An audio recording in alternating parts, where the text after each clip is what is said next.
Is this the screen you want? And then the first one, Feel Your Career.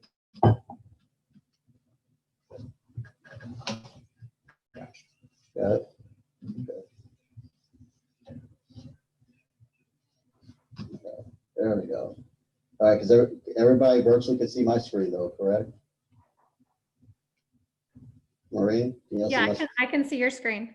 Okay, good. All right. Ezra, can you close the door, please? Thank you.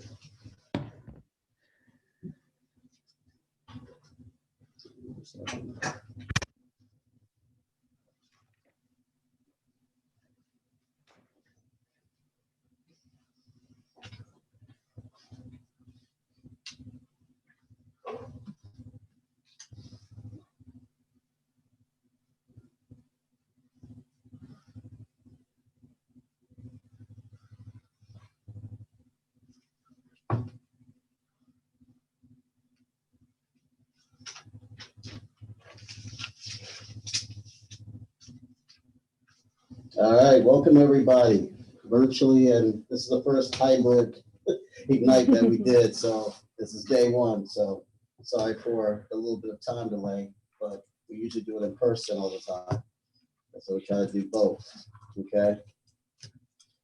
So real quick, everybody just go and introduce themselves. Go around, start with Maureen. I am Maureen Trost. And how long have you been with Keller Williams? Beginning of the summer, so beginning of June. All right, great. Thank you, Maureen. Who's next? On virtually first. Hey, I'm Becky Rosenthal. All right, hey Becky. And how long have you been with us? I started end of August, I believe. Okay. Now you have experience in real estate though, right? You know what, Trey, I'm having a hard time hearing you, so sorry I didn't get the question if there was one. Let me turn my volume here. I say you have experience in real estate. Right, I've had my license since 2013, but I've been out of the business for a couple of years, and before then I worked really part-time. So this full-time experience is new for me, which is I'm looking forward to. That's great. Welcome back. Thank you. All right, and Danielle. Hi, my name's Danielle. I've been with Keller Williams since about August, so just about a month here. Okay, and I hope you feel better, Danielle. Yeah, I do not feel good. If you have to get off, then I understand, okay? Okay, thank you. Your health is important. All right, and then Bruce. Good morning, Bruce Schreiber. I've been with Keller Williams since August. All right, thank you, Bruce. And then go ahead, Jack. Hi, I'm Jack. This will be the start of my 4th week. Awesome. Thank you, Jackie. You're the homers team, right? Yep, and I'm on the homes team. All right, Azure. And I'm Azaria. I've been with Keller Williams like officially about a week. She just got a license though. She's already here. That's great. All right, everybody. So today starts your Ignite, Feel Your Career training. So y'all should be excited. Okay. Just a little bit about me. Hopefully y'all know already. My name is Trey, if you didn't know that. I am the productivity coach here at Lake Minnetonka, and I'm also director of productivity coaching for 4 of our market centers in the Twin Cities. I'm also an investor owner of Keller Williams United Kingdom, and I've been with Keller Williams for over 10 years now. Jeez, 10 years. That went by fast. I still do real estate, so I have a real estate team in Virginia, Maryland, and I'm also a luxury real estate agent here in Minnesota. And how I started my business was when I started an investment company with my mother. We used to hire these agents to look for investment properties, and their service wasn't that good, so I kept firing them. And then my mom got upset, and she finally says, this was in 2008, and she got upset and says, why don't you just get your license and do it yourself, because you keep firing the agents. And so finally, 2 years later, though, I went ahead and got my license, and I had 2 full-time jobs at the time. So when I went to different brokerages, they would not hire me. They wouldn't even sign me up. They said there was no way I could be successful in real estate with 2 jobs. And so when I came to Keller Williams in August, really started September of 2010, I had my 2 jobs. I met with the team leader, and when I came in, I put down in front of them my business plan, my marketing plan, and then I even told them I had a logo design for my real estate company and my team in the next 3 years. My first day walking through the door as a licensed agent, I had all this planned out. And so he's like, okay, I'll give you the opportunity. So in those 3 months, that last quarter, not only did I cap in 3 months, but I became Rookie of the Year of the whole board of association of all real estate companies in 3 months with 2 jobs. Everybody had a full year. So what does that tell you? Because I already had the mindset that I was a successful agent. In fact, I told the team leader on the first day I met them that I'll be the number in this company within a year. And of course he laughed. So within the first year, I replaced both jobs and I increased my income by 180%. And then by the second year, well, first year I was also in the ALC, and then by the second year, I was selling over $10 million in real estate. And the reason why is because I had a vision and I had a purpose and no one was going to stop me. In fact, the more that people told me that I couldn't do it was a fuel for me to do it and prove them wrong. So I took the identity. I told everybody I was the #1 agent. That was already a successful agent.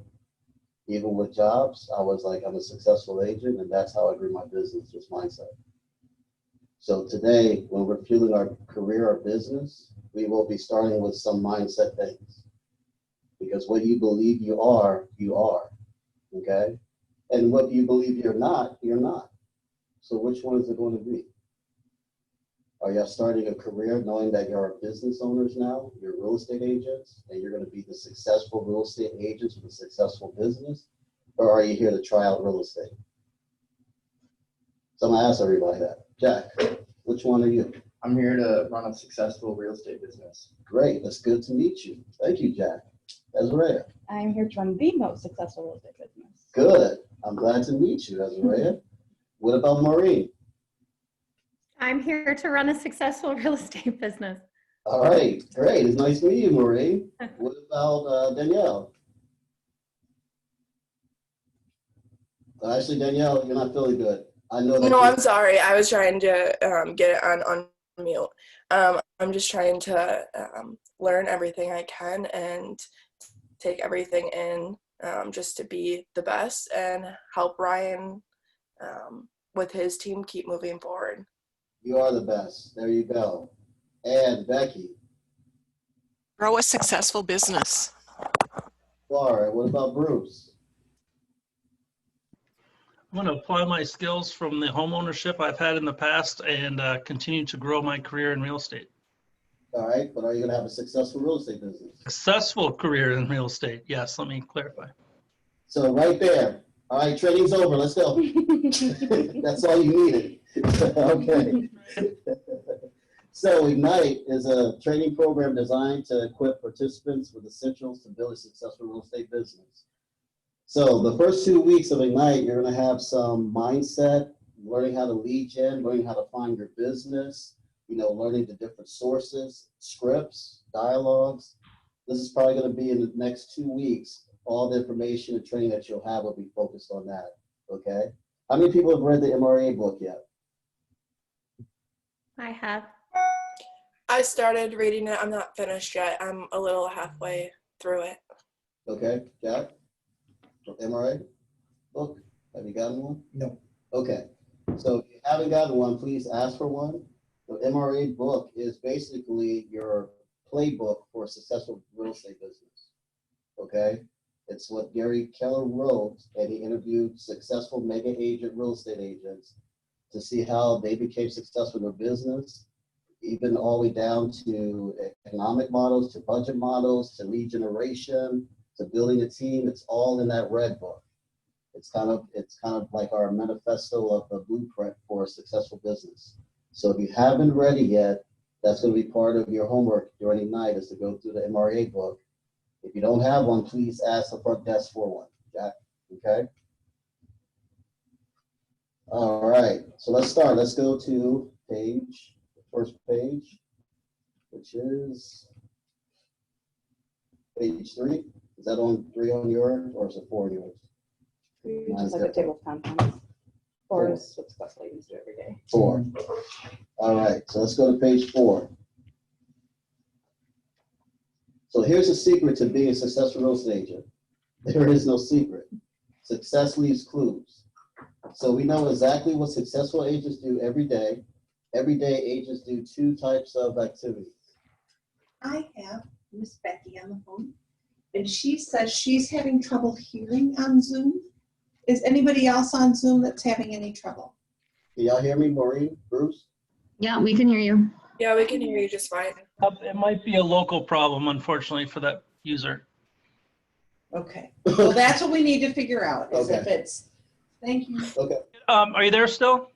Yeah, we're still here. You could have them try headphones, maybe. Okay, thanks. You know what? I've got headphones on. I'm on my computer and I do have headphones on. Oh, okay. And it's very faint, or? Now I can hear you perfectly. I can't hear Trey. Can't hear me So at all? Trey is muffled and he's going in and out. So I don't even know what he's If I do your headphones, can you just do your computer audio from your computer directly? I admit Trey at times is a little bit hard to hear on my end, but I can understand him. Okay. Let me pull this. Yeah, Trey, it's kind of like you're in an echo a little bit, like you're, Like in a tunnel. yes, it's like you're in a tunnel, that's for sure. Can you hear me now? That's Yeah, a little better. Yeah, I gotta pull this closer. I'll pull this closer. Okay, now can y'all hear me? Can y'all hear me? Little I can hear you. static.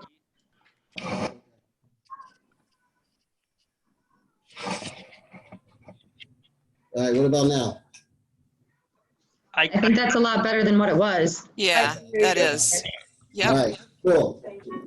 All right, Thank you. no problem. So, Thanks, Wendy. so each day, agents do 2 types of activities. They grow their business and run their business, okay? These are the activities that will help you achieve your big why. Every time you do any of them, know that you're doing it to achieve the life you want. So first, does everybody know what their big why is? Let me ask that question. What is your big why? Why did you get your real estate license? Why are you doing this? Can someone share the big why? to have financial success for myself and my children. Great. That's a great big why. Anybody else? That's another key part. I'll provide like equity and opportunity for people that don't always have it. Okay. Probably a little bit. Did y'all hear Azariah? I can, No, Yeah. To provide equity and opportunity for those that don't always have it. Okay. And Jack, what's your big why? I'm in line with Bruce. I'm here for financial success, Okay. and through that, to achieve happiness. All right. And what about Maureen?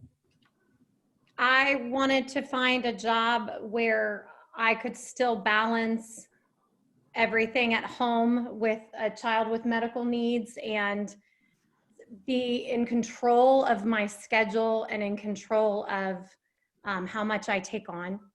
So Okay, great, great. Now, what about Danielle? I'm gonna let you rest your voice, okay, as much as I can. But you can put it in the chat as well, and I can always read it for you. Becky. what's your Okay, big- I can talk. Oh, okay. My why is I went to college about 2 years ago, and everyone always told me that they thought that I would be good at real estate from the sales and marketing jobs that I've had. And I actually did get a degree in marketing and public relations. And it's always been an interest of mine to join real estate to see if it was something that'd be successful in. And it's always been hard for me to take that next step of actually getting into real estate and trying something new and different. So over the summer when COVID kind of was going on, I thought I would just take the leap and get into real estate, and so far I actually really love it. So Okay. my why is really just following my dreams and passion of something that has been an interest of mine. Great, great. That's great. That's powerful. Bruce. Did you say Bruce? Yeah, Bruce. Big Y. I gave you mine, bud, but I can again. Oh, no, I'm sorry. I missed you. All right. Did I get everybody virtually? Because I can't see it because I'm sharing my screen. You know what? Here's the other B. I think that's who you're looking for. um, so my big why is this is my second career.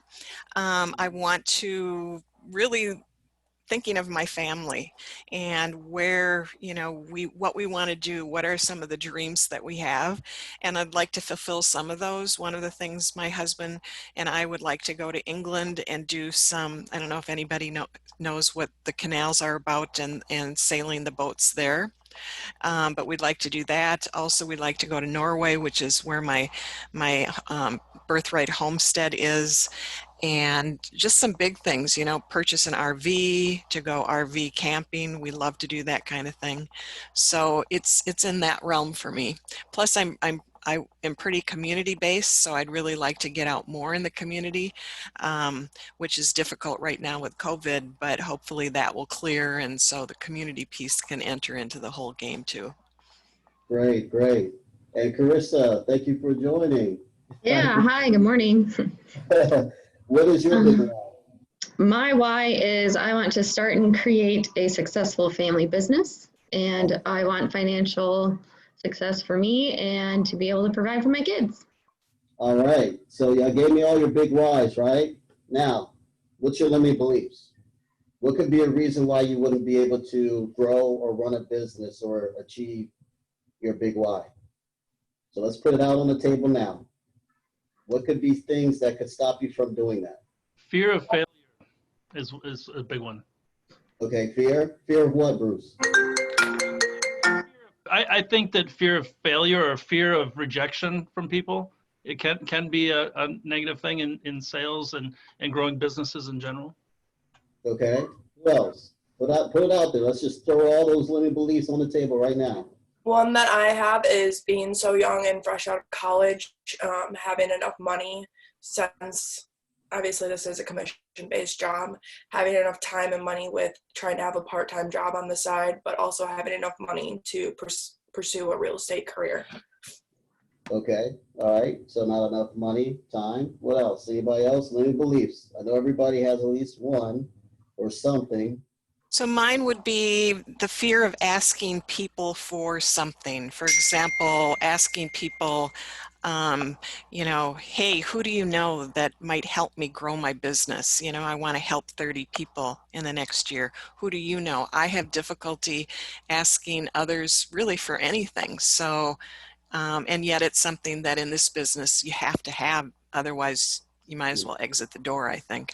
All right, so the fear, lack of confidence of asking. Yep. All right, anybody else? Limiting beliefs. Anybody in here? The fear of failure is a big one for me too. Fear of failure? Fear of Okay. failure, absolutely. Anything? So for me, I get highly anxious when I am doing something new and I've never done it before. Just like right now, I'm in the middle of my first transaction. And so I've noticed that can cause limitation when you just feel overwhelmed with everything you don't understand. Okay, all right. Did we get all the limiting beliefs out? I guess I'm scared of what I don't know, I guess. Is Okay. like, yeah. Scared Just of what trying you to don't figure know. out.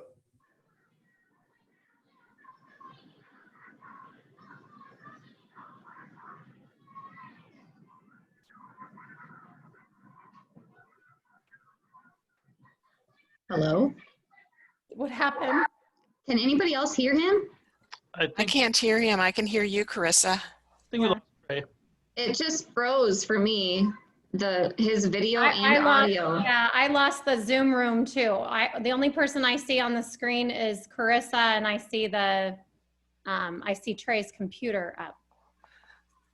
I see Trey. I see Carissa. I see Maureen. I That's see weird. You everybody see on me, Zoom, but I see don't. myself. That's funny. Oh, now I just lost it all. Yeah, I mine just just went lost out Trey. too. I I'm see back all to of you, but Trey's gone now. Yep. He lost us. And the his computer screen's gone too. Yeah, I put a message in the chat so that hopefully he'll see that he cut out and nobody can see or hear him. Do we have to re-log on? I don't know, maybe.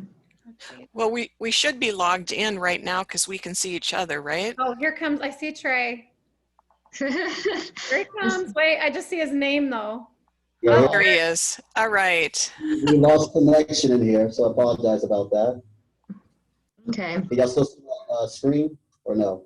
I can see your screen. Y'all can see I my, can see the Zoom room, but I don't see your screen. let me go back to saving. Oh yeah, that's true. We lost our connection in here, or I did.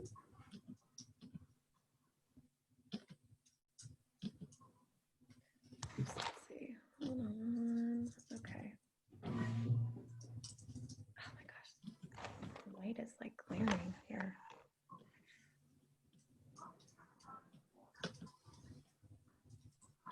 All right, can y'all see it now? Okay, great. All right, so it's false evidence appearing real.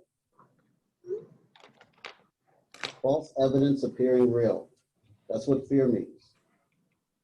Meaning you're letting your thoughts that are not real create this scarcity inside of you before even knowing what is real. Okay? Meaning when you're saying, and I love the biggest one is failure. I understand that one. But let me ask you a question. How many times have you failed in your life? A lot. How many times have you gotten past it and moved on? I don't think there's a week that we don't fail in something. If we're not on time, if something happens with the kids, if we make a mistake, all those are minor failures, but we fail all the time. That's how we learn and experience things, okay? Fear of rejection, things like that. Guess what? When someone says, no, I don't want to buy or sell, yes. I have a late comer, Okay. a woman named Lori Miller. Oh, okay. She's Hey. new to the Homers group, and they said that they think it would be more beneficial for her to be in here than to be in the other meeting. So I said, come right in. We Okay. would love to have you. Okay. So have a seat right here. Thank you. This is Trey Scott. He is Hi. a productivity coach. This is Jack. He's also on I'm our also team. I don't on know if you Homers met him. Okay, Hi, this is Lori. Azarea. She's an independent and she's just getting started. Okay. too. Awesome. So welcome. All right. Thank you. Welcome. All right. All right, so we were talking about fears, okay? So what I'm saying is a lot of times, think of a time that you feared something this week, or had a scare, or had anxiety, or was doubting something. Can y'all think of something? Can y'all think of something? Yep. You see, if you could think of something, it happens all the time. That's the point. It's not a moment that you walk out in and you're just completely 100% confident and perfect. Nothing's perfect in this world, right? So guess what? The most times that we learn is through our fears, failures, mistakes, and experiences. Do y'all agree with that? Yes. Okay. Yeah. So what I'm saying is accept it. Don't fear the fear. Accept it. It's going to happen. You're going to have thoughts. You're going to have doubts. You're human. But the difference is are you going to run away from it or towards it? That's the difference between successful agents and non-successful agents is that they all fear. It's a human nature. It's a human emotion that's real, okay? We all have doubts. We all have fears. We all have lack of confidence and stuff. We all don't know everything, Jack. I'm still learning stuff. But guess what? Are you going to run towards it and face it? Or are you going to run away from it? That's the difference between a successful agent and non-successful agents. So someone read off to me on the successful grow business side, read 1 through 4. So what do successful agents do every day growing their business? Anybody? lead generate for buyers and sellers, make seller listing presentations and get listings, make buyer presentations and get listings, and preview real estate. All right, so they lead generate for buyers and sellers. Y'all know that's the number one activity that you do in your real estate business. Does everybody know that? Yes. Okay. They make seller listing presentations and get listings. So of course you go to present to a seller to get their listing to list their house. They make buyer presentations. Okay, so that means that you're consulting with buyers so they can go buy a house. And then they preview real estate. That means they go preview homes, they know the market, they look at stats, they look at statistics. Now, if you look at those 4 things, is there anything right there none of you can do once you learn? Can anybody say that, hey, Trey, I can't do that? Anybody can say that to me? See? I think having listing presentations and buyer presentations every day is. It doesn't say every day, does it? It says what successful agents do every day. Okay. That's So, a stretch, I think. I think you lead generate every day. okay, but every day if they have a seller appointment, then yes, they do listing. Well, right. I'm just saying it's not going to be every day that you have a seller appointment. That's what I'm saying. Well, there is agents in here that has seller appointments just about every day. So it is done. There's agents in here that has multiple seller appointments every day. Right. So it's not that it can't be done, it's that you feel like you cannot do that. Okay. So that's still a limiting belief. Because what someone can do, you can do. Does everyone understand that? If someone can do it, it can be done. It's just a matter of fact, do you believe that you can do it and what it takes to do it? Okay?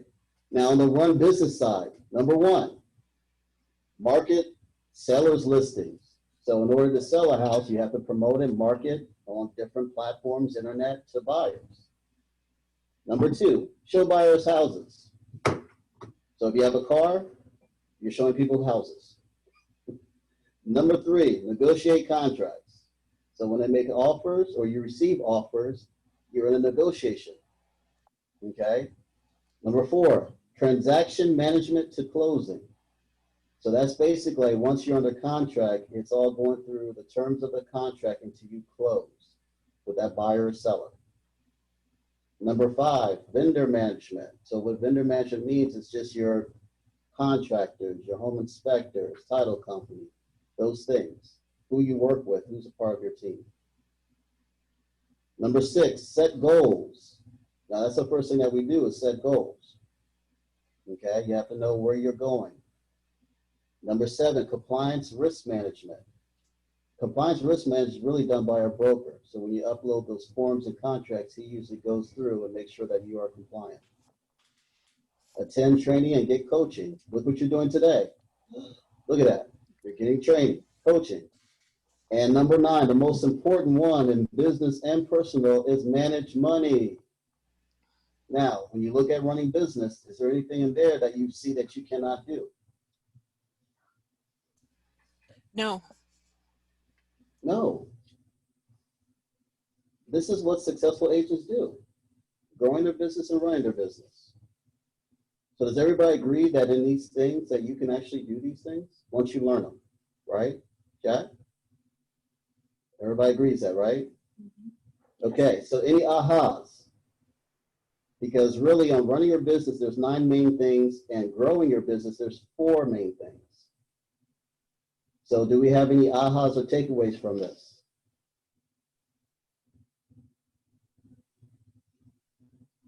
All right, let's go to the next page. So page, I think it's your 5, right? Yep, page 5.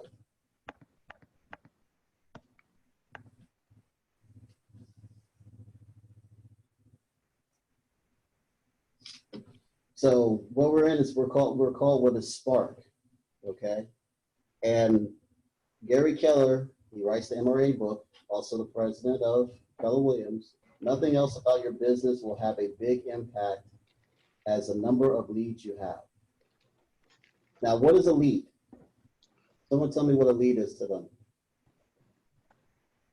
It's somebody that you have not had contact or communication with directly, so it's one-way communication. Okay. What else? Someone that you know that will be buying or selling in the future. Okay. What else? I would say anyone with a pulse that needs to buy or sell. For a certain age. Yeah, oftentimes, at least like in a Salesforce scenario, a lead could even just be a name, you know, and it could be Joe Smith and he lives in Woodbury or whatever. You know, there's different stages, of course, of a lead to a customer, right? But I would say anyone with a pulse who has a need, a future need. Okay. So a lead is information that you gather from someone, anybody, because this is the thing. Does everybody have to have a roof over their head and to live here, unless you're homeless? Ideally, yes. Okay, so either they own or they rent. Is that correct? So does that mean that if they're at age, everybody's a lead opportunity? Think of that. When you walk outside, everybody has a roof over their head. The only two options is, are they owning it or renting it?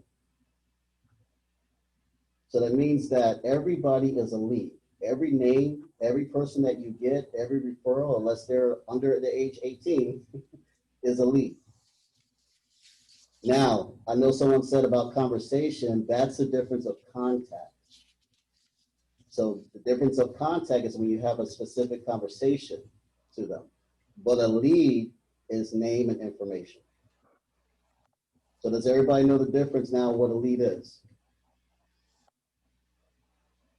Now, what is your number one activity in your real estate business and growing your business? Number Lead gen. one, lead generation. And what is a lead? Huh? Name and information. Name and information. Getting information, contact information from somebody. Getting a name, getting a phone number. Lead generation is getting information of a person. Now, if everybody look in their phone right now, how many potential leads do you have in your phone right now? So I want everybody to look in their phone, scroll down in their contacts, scroll all the way to the bottom where it tells you how many number of people are in there on your contacts. So Lori, how many people you have? Well, I have 490, but I need to clean that up because you know Facebook brings. Okay, but 490. Yeah. Right there on your phone. Yeah. Okay. 1,300. 691. Hold on. Jack says he has 1,300. Jack. All right, if we're gonna see someone can beat that. All right, there's Araya. 200. 200. Where's Araya? Who else? Everybody. 691. Who? 691. Danielle. Danielle has 691. All right. Who else? Marissa has 141. 141. Who else? 600. 600. Maureen. Okay. Bruce. 1258. Oh, Rose. I've got leverage though because I'm synced in with my parents' contacts. Oh. Oh, Then your number doesn't count. And with your spouse or parents' contact, you can get more. That's good. I want to sync in with his parents' contacts. Sync in with your spouses and your kids' contact. All right. Anyone on your phone plan? Anyone on your phone plan, you can sync in. Sync in with their contacts. All right, Becky. 154. 154. So guess what? You already have leads. And you didn't even know. You already have a database in your phone of leads right there. And some people have over 1,000. I have Over more than 500. Facebook. Facebook has more. Of course. But right there in your phone that you carry every single day that you don't even sometimes notice how many contacts you have. And look at the leads that you have right there. That's why I said leads are everywhere. You just sometimes you don't realize or notice it. Okay? Everywhere.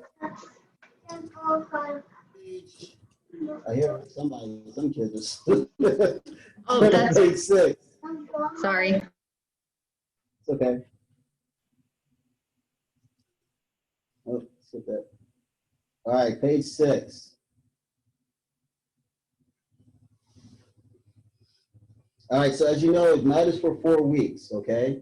And you will learn a foundation of success, including your daily success habits. So you'll be creating habits during this time period of activities that you will do. This is all part of the spark. What we're doing is we're sparking your business. It's kind of like if you look at a match. And before you can either light the match, what do you have to do with it? What do you have to do with the match? Strike it. You have to strike it. You have to spark it first before anything, the flame goes. This is what we're doing with your business. The beginning, we're sparking it so that you can create your own flame. But this is the spark part of it, okay?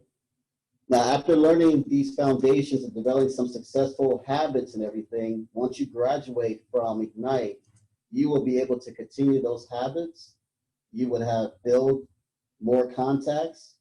You would be a more learning base of the market, and you will know the basics and foundation of working with buyers and sellers. How does that sound? Is everybody okay with that? Now, the thing about it is there is activities of how many contacts and leads, and we'll get into that a little bit, that you have to do every single day. So you will have goals, daily goals of what you have to do to keep you accountable.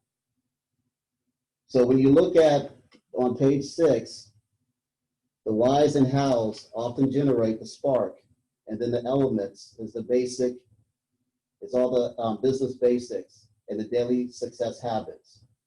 Do you know that I know agents that spend 3 hours a day lead generating for 3 hours a day? Now, 3 times 5 is what? 15 hours. So they spend 15 hours lead generating for 3 hours a day, and they make over 6 figures. So I want to say that one more time. Now, how many of y'all had a full-time job that didn't make 6 figures, that you worked 40 hours or so? I think everybody has, right? I can put my hand up too, okay? Now, what is the difference? Why does most agents, because I'm going to give you a true scenario, a survey, okay? This is the truth. 1 out of 10 agents makes it in real estate past 2 years, 1 out of 10. The average real estate agent right now makes about $35,000 a year. So what is the difference between those agents and the agents that are making 6 figures? Anybody can tell me that? Effort. Effort, okay, that's a good point. That's Lead one of them. generation. Okay, lead generation. What else? Because there's agents that lead generate. What else? Mindset, Mindset. Okay. consistent activity. Consistent activity. That's it right there. Consistency. Okay. Consistent. Meaning when you had a job, could you just show up to your job anytime you want? Jack, you could show up. I know we say we start at 9, but you know what? You can come in at 10:30 and start your job anytime. Not true. Or Ezra, I know you're supposed to be working Monday to Friday, but you know what? Anytime during the week, you can take off. You know, you don't have to come. You don't have to do any work. Mhm. Guess what? That's how most agents run their real estate business. I know that the reason sometimes people say, I want to get my real estate license is because what? One of the things they want is flexibility in time. Well, sometimes what you ask for is not a good thing. Because when people get flexibility in time, what do they usually like to do with their flexibility in time? And be honest. Abuse it. Well, abuse it, but what else? Not work. Not work. That's exactly it. People like to get flexibility in time because they want to use it to not work. Well, guess what? The reality is you have a job. Jack, Ezra, Lori, Maureen, Carissa, Becky, Bruce, Danielle, all of you have a job in your position. What is your job in your business? Lead generation. Okay, that's a duty, but what is your job? What is your position in your company? CEO. Realtor. Realtor and CEO. Does everybody understand that you run a business and your job position is that you are a CEO and realtor of your company? Now, what does those duties entail? What's the number one activity? Lead. Is growing your business, is lead generation. So the truth is every time you wake up in the morning, you are unemployed. That's the truth. Until you have a closing, that's when you get a check. But every day you wake up, you're unemployed unless you have another job. And the hardest thing that most agents can do is keep themselves accountable. So in Ignite, you will have activities to hold you accountable to daily activities so that you can create habits. Does everybody understand that? So this is the reality. 1 out of 10 agents, and I have how many agents? I have less than 10. So are we going to beat this kind of rule? I want to. How many people want to make more than $35,000 a year in their real estate business? Me. And what's the key?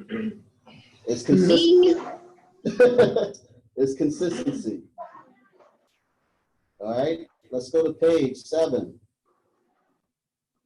Now, I showed you that what? In your phone, you have a what? What's in your phone? Leads. Leads. Do you know what those leads are called in your phone? Contacts. So look at page. Contacts. Sphere of influence. Yep. So when we start building our database, it makes sense to start with what's called a sphere of influence. Does everybody know what sphere of influence is? And we're on page 7. So what's a sphere of influence? It's defined right there. So someone read that off for me. Family, friends, anyone who you've done business with or has done business with you, parents of a friend or a child, contacts you have generated going about your real estate business, people in your community, association, or religious association. Okay, so if you look at that graph, does everybody have, how many people has more, all 6 on that graph, that chart? Ezra, Lori, Jack, anybody else? If you look at that chart, how many people have 6, all 6? Yes. Yep. Yep. You're going to find out that, yeah, you have a sphere of influence. Yeah, you have all those people around you. Now, why do we say to go towards your sphere of influence first? What's the reason? They're warm contacts. You already have relationships with them. Correct. Hopefully they like you, right? Meaning 2 things. You can do business with them or get business from them. Meaning they will talk about you to other people. So those are the 2 things from sphere of influence. See, usually when you get a cold lead from the internet or somewhere, it's about really doing business with them. But with your sphere, they're ready to go out there and talk about you to other people and refer business to you. And again, hopefully they like you. So it's easy conversation to have. So right now, everybody has a database of a sphere of influence already in your phone. Right there, you have leads and an opportunity to do lead generation right in your phone. Some of you have hundreds, some of you have thousands. Now, the rule of thumb is that 3% of them, actually 6% of them will buy or sell in the next 2 years. So Jack, for instance, you have 1,300, right? So what's 6% of 1,300? You might need to use your calculator unless you're that. About 100. About 100? Okay, so 100 people next 2 years going to buy or sell. My phone. In your phone. The same thing with everybody else. Does everybody understand that? Now, that's buy or sell them. Now, 15% of them will know someone that will buy or sell in the next 2 years. So Jack, 15%, 1,300 is what? Use your calculator. About 200. You sure? Mm-hmm. Positive? Mm-hmm. You want to calculate that?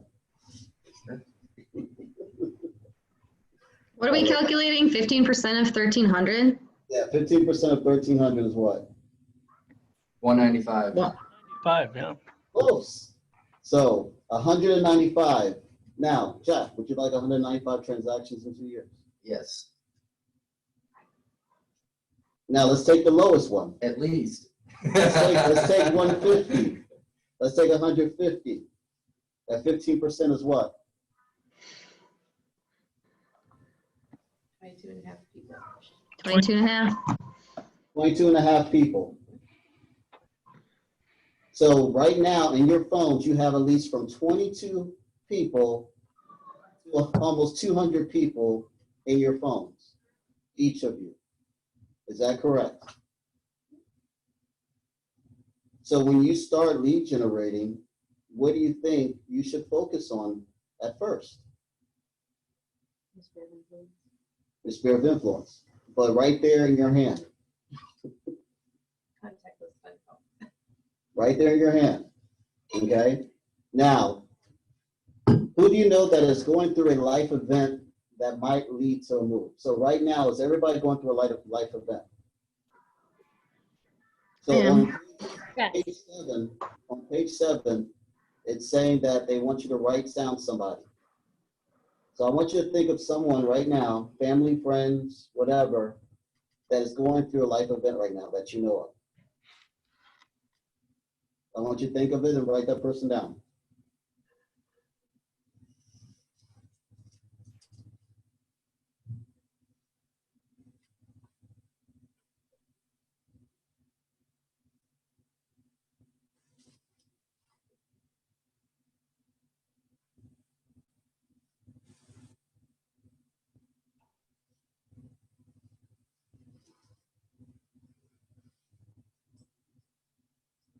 And if you can't think of someone right now, you can think of someone later. But you most likely will know someone if you look at your contacts or look at people. Everybody right now is going through life events. You can turn around and maybe put your husband down if you want, or your wife.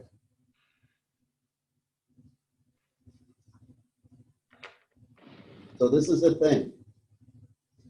Do you believe that if you go through your contact list right now in your phones and just contact people to check on them to see how they're doing during this time of COVID, do you think that you can have those conversations? Lorraine, anybody else? I have nods here. Yes. Because guess what? Everybody would like to contact or talk to someone right now. So to be honest, it's a pro and con of starting your business during COVID, but then there's a pro of starting your business during COVID because people want conversations. You have a reason to call people.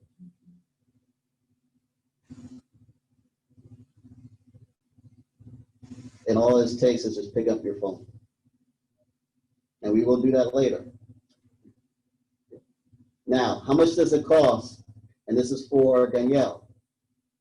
Danielle, if you're still there. I'm still here. The beliefs was money, right? Yep. How much does it cost to call people on your phone? Well, I pay a monthly bill for my phone, but otherwise nothing. Nothing, right. Look at that. It is free. Guess what? There's a lot of lead generation activities that is free. Calling your sphere is free. You don't have to pay anything. So right there, Danielle, if you start with that, you're not investing any money into it except for your phone bill.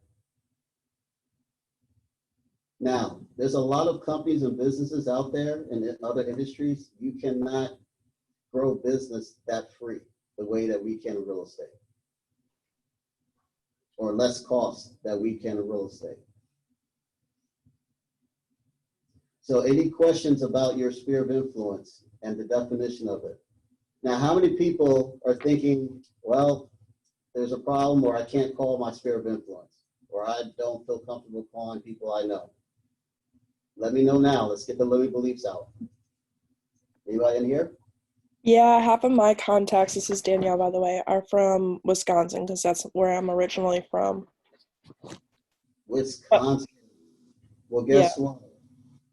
Is that Danielle? Yeah. Hey, Danielle. Do you know we have Keller Williams in Wisconsin? Yes, I do. What does that mean if your family or friends go ahead and use a Keller Williams agent in Wisconsin? What does that mean for you? Referral? Referral. Would you like free money that you don't work hard for? Yes. There you go. I love free money I don't work for. It's called passive income. So contact them. Let them know that you can also service them still in Wisconsin, because you can connect them to an agent that works for your company to do so. And you'll get free money not working for it. Now, how many other people have sphere of influence in other states? I do. I am in the process of moving to South Carolina, and I don't know a single person here, so that should be fun. Well, Carissa, if you ever need referral agents in Minnesota, I think you have at least 9 or 8 of them right here in front of you. Yep. Let's put it in and say, hey, Carissa, we'll take And care now of Wisconsin too. So you probably have a couple of people right now that was like, hey, you can refer people to us. Yep. Okay, so I just want to make sure that limit beliefs out the way. There's no reason why you can't call your sphere of influence, especially during this time now for COVID. All right, so before we get into the next step, I want us to take a quick 5-minute break. It is 9:59, just about, or 9:58, I don't know which one is right. Well, let's say it's already 10 o'clock. So let's actually take a 10-minute break. So come back at 10:10. Okay? Okay. Everybody, 10:10. Sounds good. Great.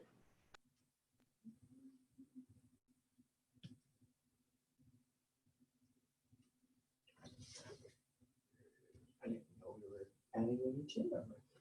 Yes, technically, my license says they sent it in next week. The application, so. This would be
Can you hear me?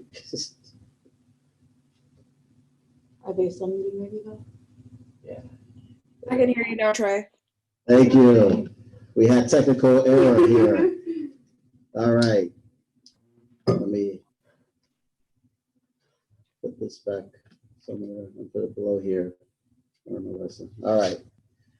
So we're on the next question. Who does not yet know you're a real estate agent? So if you look at your phone, the question is, does everybody in your phone, all those contacts, know that you're a real estate agent?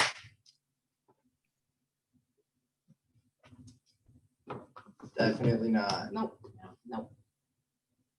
Bruce, Lorraine, Danielle, Becky? No, definitely not. Everybody knows. Who said that? Maureen, What was- Maureen?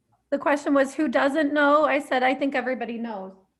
So everybody in your phone contacts know that you're a real estate agent. I think so. Okay. Mostly from social media. Okay, good. All right. So can y'all think of someone right now that you know that does not know that you're a real estate agent?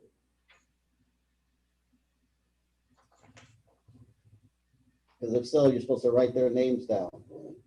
Even if you go through your contacts right now and just write down 5 people in your contacts or associates or people that you could think of that does not know that you're a real estate agent.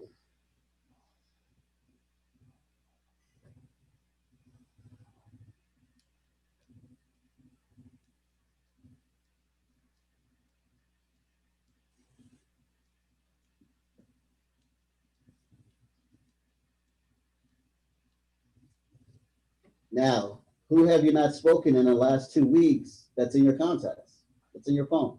In the last 2 weeks.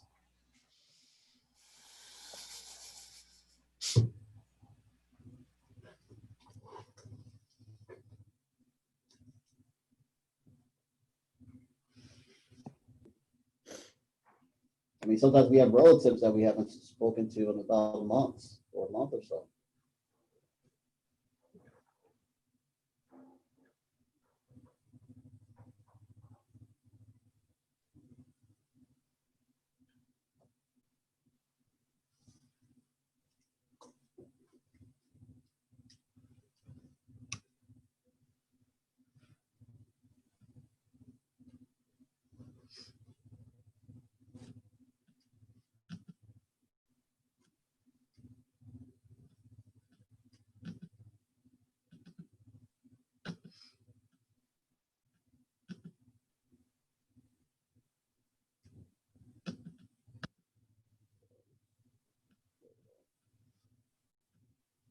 All right, so let's go to page 8.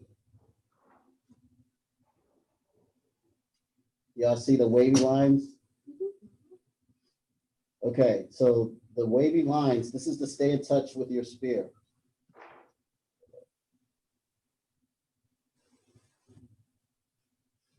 So the average person moves every 8 to 10 years. So right after a move, the likelihood that they will want to move again is at its lowest point. But over time, they begin to more likely look at buying, selling, or moving. So the wave indicates people and their system, their cycle of moving or thinking about moving. So right now, how many people have moved in the last, let's say, 5 years? Anybody? Yeah. Zach? You've been there for Lori? I know Bruce said yeah. I know people that have moved in the last. No, when was the last time Oh, have you moved in the last 5 years? well, I mean, I moved in June, but I just moved in with my husband. So. Okay, but same Did thing, you still yeah, move. I did. So that's the thing. People have a cycle, and usually the pattern is 5, some are 5 based on age, but mostly when you get to the older age, it's 8 to 10 years. Okay? So people that you see, and if you think about it, when is it 10 years? When is the most years that people stay in the home? What would be the reason? Kids in school. Kids, number one thing. So how many parents are waiting for their kids to move out, to graduate? And Mine once they- did. once they graduate, what does the parents tend to do? Move. Right, they downsize, they move, go to a condo on the beach, get away, whatever it is, take a vacation, whatever it is. But that's what the biggest move is, when kids graduate and leave the home. So if you think about it, how many people that you know have kids that are getting into high school? Right?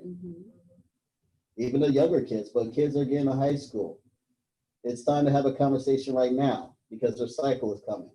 Let's talk about age, the millenniums. Jack, when are you thinking of buying a home or moving into your own place? As soon as I've got the cash to do it. There we go. We got a client right here in the office. He says, as soon as I have the cash to do it. Danielle, when do you think about getting do you have your own place? Yeah, I just bought it. What? And how old are you, Danielle? 23. Guys, I know that before, in the past, we all thought traditionally home buyers were older, right? When they get 30, they get married, they have families, they buy a home. Nowadays, they're starting in their 20s. So I want you to think about that. So even someone that's in college or graduating from college, people around you, even at that age, they are potential lead opportunities. They're buying homes now. Okay? Now, what about older? Let's say 60s, 70s when they're retiring. What do they usually do when they retire? Sell their house. Possibly go south. Possibly go south, right? It's retirement time. I'm done. I'm out of here. Or if they're older, they go into adult active. So what I'm saying is everybody in their life moves. Do you see that now? That's the thing. Everybody is an opportunity. It's not a matter of if, it's a matter of what? When. So for people that said limiting beliefs was rejection, people say no to them. Are they saying no, or are they saying they're not ready right now? Not That's ready. the difference.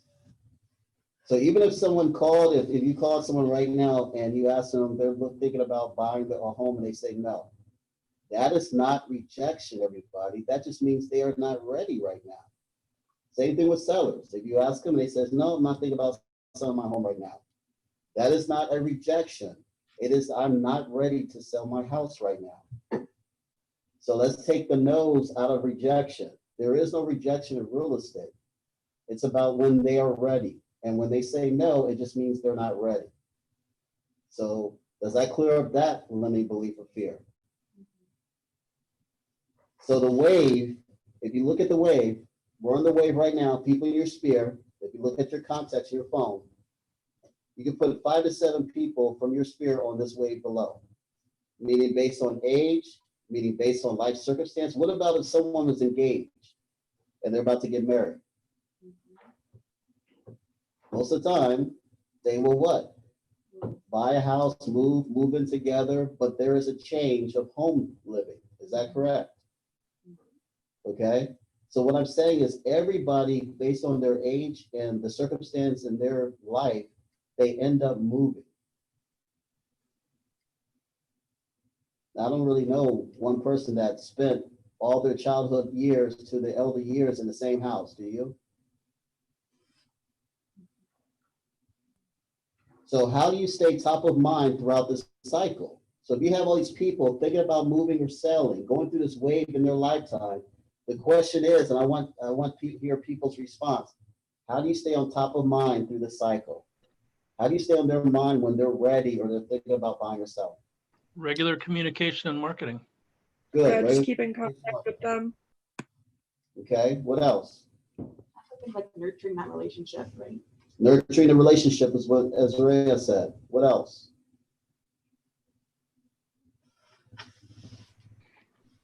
Constant posting on your business page and Instagram. Okay, constant posting. Staying up to date with their life. Stayed up to date with their life. Boom. This is the thing. If you don't know about them, if you're not building a relationship, knowing their life, then how do you know what cycle where they are? How do you know their time frame? So the thing about it is that sometimes we can inform, we can touch, but it's one way. We're just giving out information. We're just making it for them. But a lot of times we don't know when they're ready. We don't know where they are in their life. What changes that? How do we find out where they are in their life, what their goals are? Ask them, communicate with Communicate with them, contact them. As much as I love social media, that's a great platform. We can watch what they do and stuff, but it still doesn't take away of just reaching out and asking them those questions or being involved with them, building a relationship up. Okay? But it's as simple as just asking them, what is your real estate goal? When do you think about buying or selling? In the next 5, 10 years? What is it? So this is the thing, when someone says, no, I'm not ready, do you just walk away and say, okay, they're not ready, that's it? Because most agents do. Because what we look for now, business. Oh, they're not ready to buy now. I guess I'll keep moving and looking. What's the questions you can ask people when they say no? What are your long-term goals? What are your long-term goals? Great. What are your short-term goals? Mm-hmm. Do you have any friends or family who may need my services at this time? Correct. What else?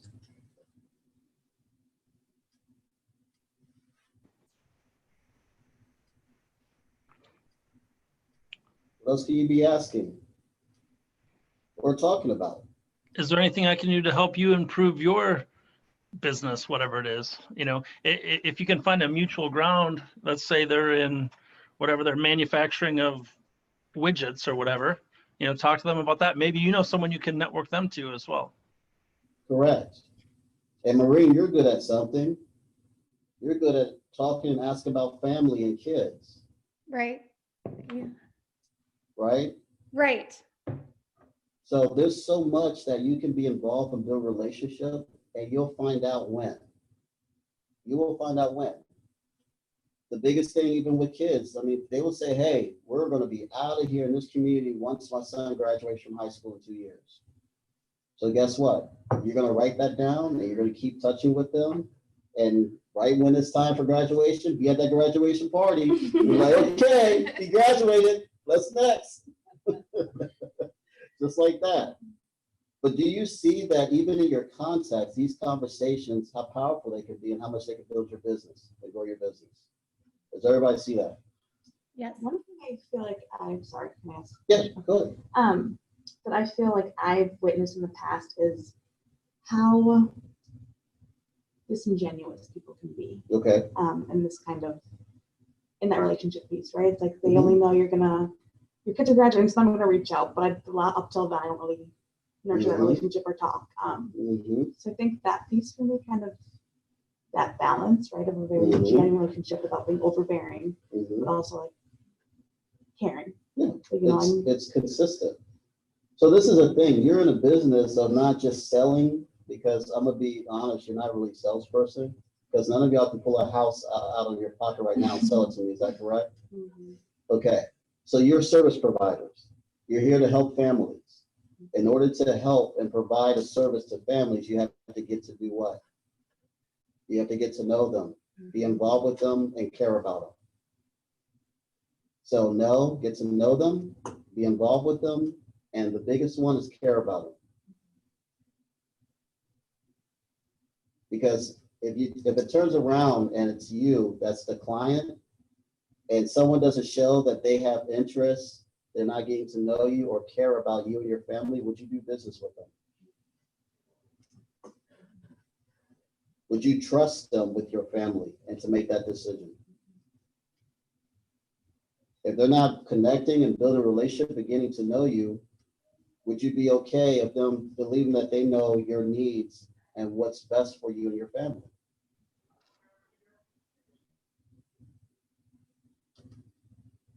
So you got to really think about that. So my question to you on that thought is, what is going to be your value to your clients? I want you to write down, because it's called a value proposition, and you'll learn more about that in this training. What is your value proposition Meaning, what are you offering and what do they get out of it? What's the benefit of what you're offering? Because no matter what or where, people want to know that they're receiving value. Value is still number one important to anybody doing business with, is value. So right now, I know if I ask you what your value is in your business, you may not be able to answer it, but by the time we're done with this training, I want you to know what that is. All right, so let's get down to the laws. Page 9. Does everybody know what the do not call list is? Now, the good thing about people being in your phone and your sphere of influence is that because you know them, because they've given you their information, you can actually call them, even if eventually they were on a do not call list, because it didn't come from soliciting or from marketing or anything like that. So you don't have to worry about that with your sphere of influence unless it's an ex and she blocks you out. Okay, that's fine. Then do not call them. So, but here's a warning, okay? As you start lead generating and you start going out of your sphere of influence and you're starting to call people in databases or lead generation or anything like that, even social media, even if you get their contact information, you start calling them on social media. There is a do not call Consumer Protection Act, okay? That act, if they are on that list, how many people right now are registered on that? Is anybody in here registered on that do not call list? I am. Who's that? Becky. Becky. Yep. You are and you're not now. You know why? Why? Because you are a real estate agent and now your phone is public and being marketed and advertised all over the internet.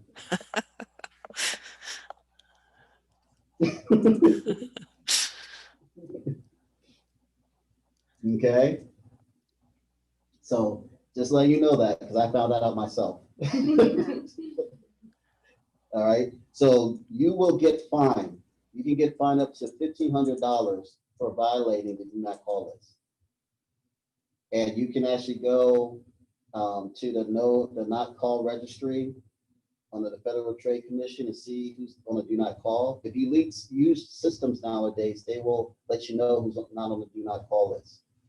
But you need to check before you call, especially if it's cold leads or anything like that. Even if you get a list of people from somewhere, you have to call, okay? And make sure that you have permission.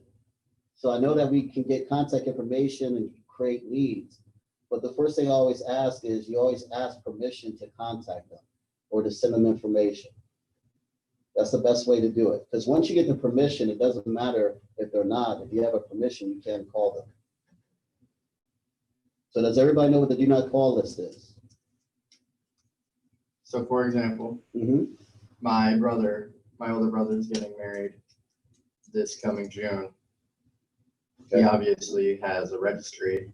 If I ask him for his guest list with all their information, and I say, is it cool if I contact everyone that you're inviting to your wedding? And he says, yeah, then that's a green light. No, because he does not have, you don't have permission from those people. Got it. Oh, He can't override permission for you to contact other people. okay. That's He doesn't own the rights of those people, and stuff. What you can say, can I have a list? And first, look on the do not call registry, make sure that they're not on that. And then you can reach out and say, hey, you're at my brother's wedding, and do it that way. But no, your brother can't give permission for you to contact people. You can ask for permission to get the list. right. But he can't say, yes, it's okay to contact them because he doesn't know that. Okay? So, Can I ask a question?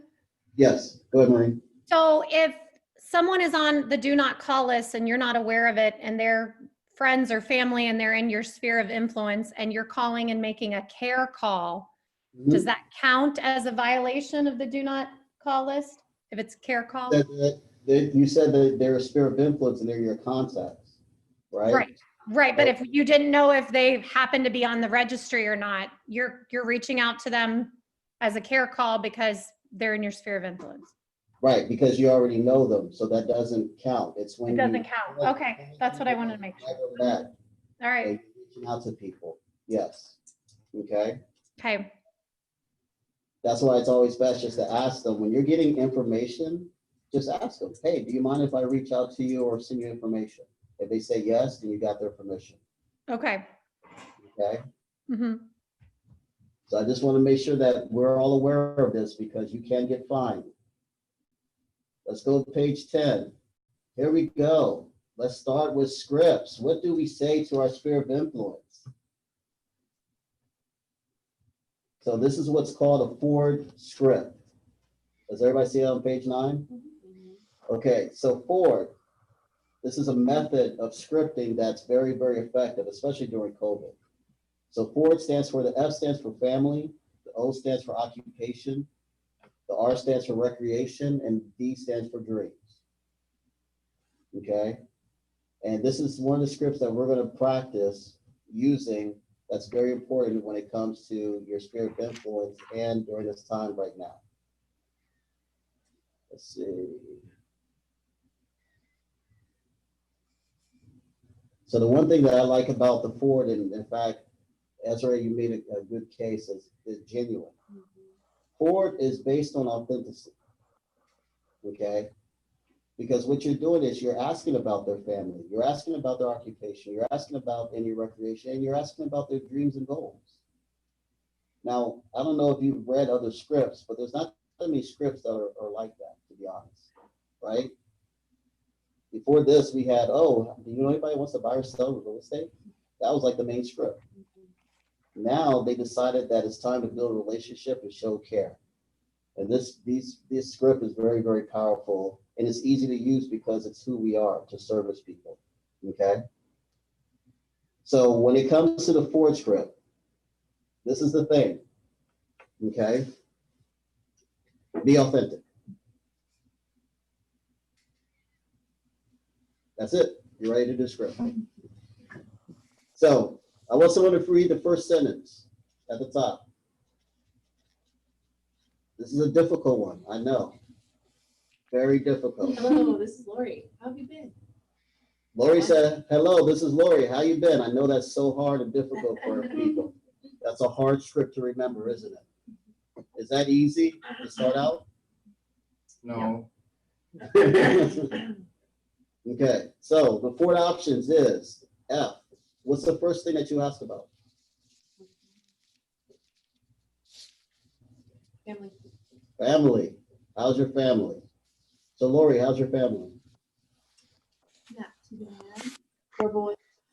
Youngest one is sophomore. Second one's senior. Good. Yep. Then That's I got awesome. the older ones. Yep. Awesome. They're doing good. You must be thinking about moving soon. Yeah. Now the O. The O is, are you still working at whatever job? It's the occupation. Why do we ask about their occupation? I want to test this. I'm going to test this with Jack. Jack, why do we ask them about their occupation? Because we went through this the first day last week. Why would I ask you about your occupation? What's so reciprocal? Because they're going to ask you about yours. And what would you say? I'm a real estate agent. Oh. Bruce, what are you going to say? Oh, I'm sorry. Yeah, that's the great answer, obviously. Also, as it relates to, them qualifying for a possible home change. I mean, but yeah, asking about their occupation. And again, I still think that if there's any way, obviously a lot of people work for other people, but if there's any way that you can network them with other people within your network and do them a favor in any fashion, business-wise, obviously that's a great move as well. Correct. But the thing is this is what we always hear from agents, is they say, how do we start a real estate conversation? That's usually what agents always say, is I don't know if when I'm talking to someone, how do I get into real estate or talk about real estate without it sounding salesy, right? But this is the thing, reciprocal. It's kind of like if I say to someone, hey, how are you doing today? What usually is the response back from the other person? Great, how are you? Hopefully when you tell your spouse or your partner, I love you, hopefully their response back is what? I love you. Hopefully, it's I love you too, right? So usually when you use a script and you ask them about their work, what do they usually ask you? What are you working on? And hey, that's great. I actually started a new real estate business. That's how it starts. It starts naturally and organically through relationship, through your questions. Now, the R, are you still enjoying what? So for instance, Bruce, are you still enjoying boating? Are you still in the river? Yep, I was on Mille Lacs the other day. It was awesome. Oh, that's awesome, man. You remember you're supposed to come pick me up and you did. You stood me up. You wouldn't have liked it. We were fishing walleye. It was about 40 degrees. Oh, wow. Why do we ask about their recreation? To engage them in the conversation and also, making them realize that you know about them and understand what their likes are and interests are. Correct. And it's a connection too. It's a connection. And then the D, the last one, D, do you ever pursue that? So meaning, what is your goals? What is your dream? Trey, did you get that new boat for the river yet? Now I'm gonna wait next year, unfortunately, because it's already getting cold and I couldn't find a slip. I hear you. Hey, I know a lot of guys on the river, and they slip on the river. Some of them trailer daily, but some of them slip on the river. So I should get in touch with some of those guys. Yeah, definitely. I definitely want to get one out there and stuff. So what did you just do for me? I try to offer you value and build a tighter rapport. Nurture that relationship. If you actually care, you know, you care about it. Now, this is the thing. You see how powerful those questions are. Becky, Danielle, Maureen, do y'all see how powerful those 4 questions are? Yes. So what I want to do right now is, let's do 2 people on virtual. I want you to script real quick, role play. Who it's going to be?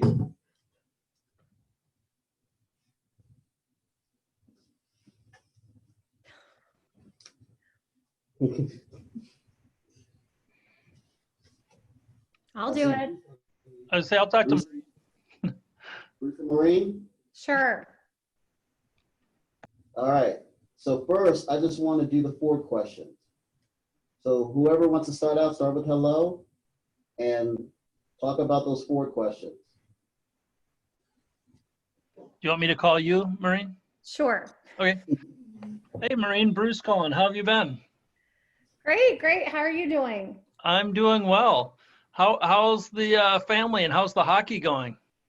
Oh, it's great. Tryouts are next week, and the boys are getting really excited about it.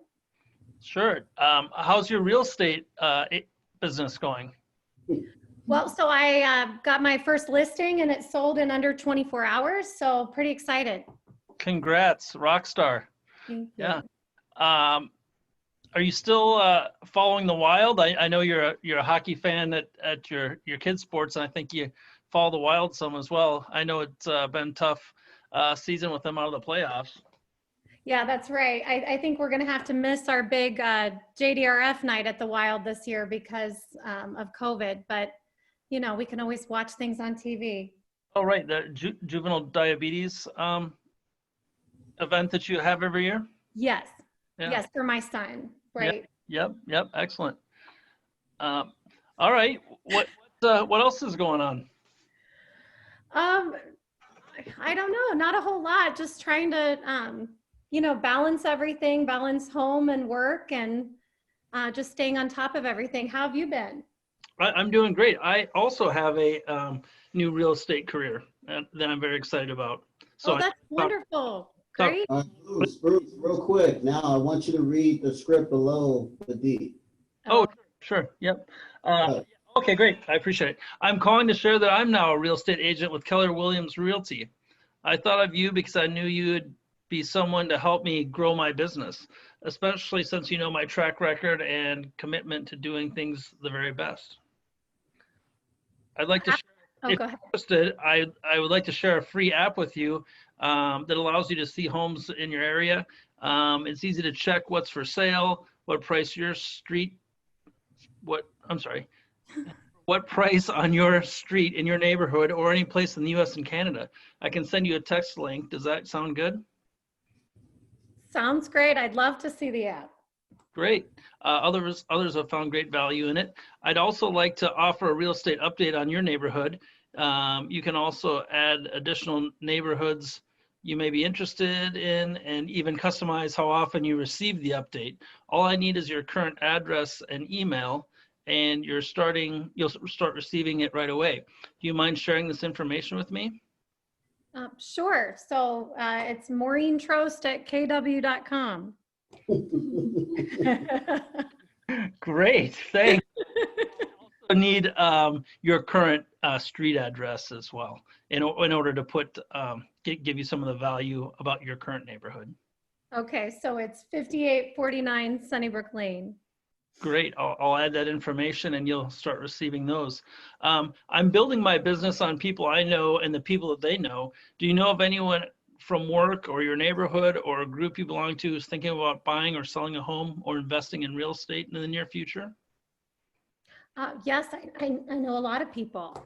Great. I'd be pleased to be a resource for them as well. Absolutely. Maybe we could do business together sometime. Great. Could have read that. All right. It's hard when it's two real estate agents. I'm selling ice to Eskimos here. So let me ask you a question. How'd that feel, Bruce? Well, if I would have read through it once beforehand, that would have helped, but very easy to do. Yeah, for sure. Very, very easy to do. What value did you give? I offered value for detailed data and information regarding the price points in her current neighborhood and also price points of any neighborhood she may be interested in. Right, and you also gave her an app that she can use anywhere in the country, all over the. Right, by using the app, yep. And you did it in less than a minute. Yep. Did everybody see that? So here's the question. How many people are going to use the script? I will. I might add a little few twists that make it go a little smoother for my wording, but yes, definitely. It's a great starting point. Okay. Anybody else? I got yeses in here. Use it as a reference. Okay, good. Yeah, I think it's a great starting point to use as a reference, and then kind of like Bruce said, making it your own so it doesn't sound too much like a robot. Right. One thing I'm really interested in too is providing the opportunity to people who don't know a lot about real estate. Mm-hmm. So I think using this as like just a template, but also kind of gauging, Mm-hmm. where are you at with it? Or do you know, can I help you with anything? Are you know what the market's about right now? Do you know just that kind of thing? Of course. All right. So this is the thing. I want everybody right now to read through the script themselves.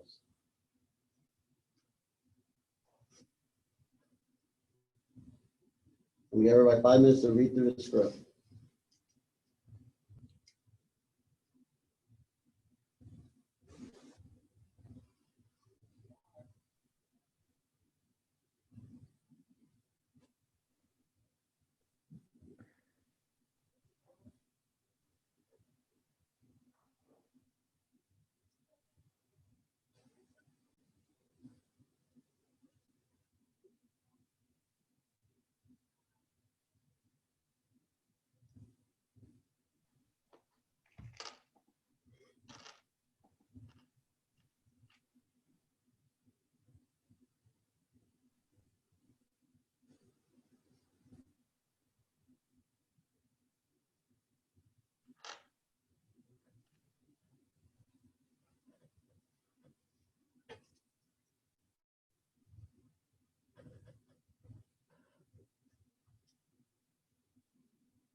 So why do I want everybody to read through the script?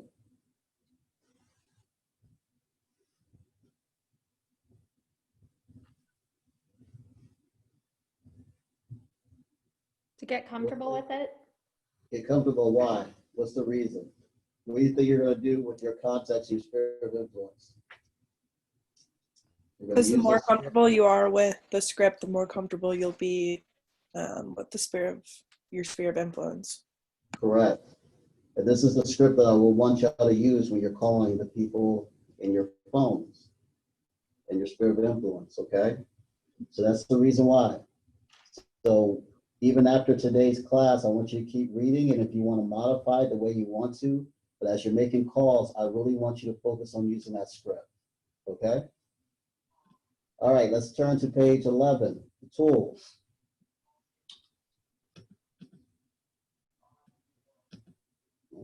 I'm still Yes, sir. not dialed in on this app thing. So if I were to say to someone, I'd like to share my free real estate app with you, and they said yes, I wouldn't know what to send them. Okay. Is anyone else not on board with the app thing right now? Like, does everyone know about this mysterious app that you can send to people? What do you mean mysterious app? It's right there on my phone. It's not a mysterious app. Yeah, no, it is for me. I'm wondering if it is for anyone else. You have to ask the homers how they have theirs, whatever they send out. So the difference is that the app is individual branding for agents, individual agents. So you have to ask Jeff if you can use your app or if there's something they want you to send out because you're on a team. Got it. So that's the difference. Got So it. yes, every agent has an individual app. And if you have not set it up, then talk to Mary or Wendy and they'll get you set up with it. So you can actually ask them, but ask Jeff first. Cool. If he wants you to use the app. Okay, Cool. cool. All right, know your tools. We are actually a technology company in real estate. Does everybody understand that? Meaning we are the innovation technology #1 real estate company that has advanced tech tools to run and grow your business.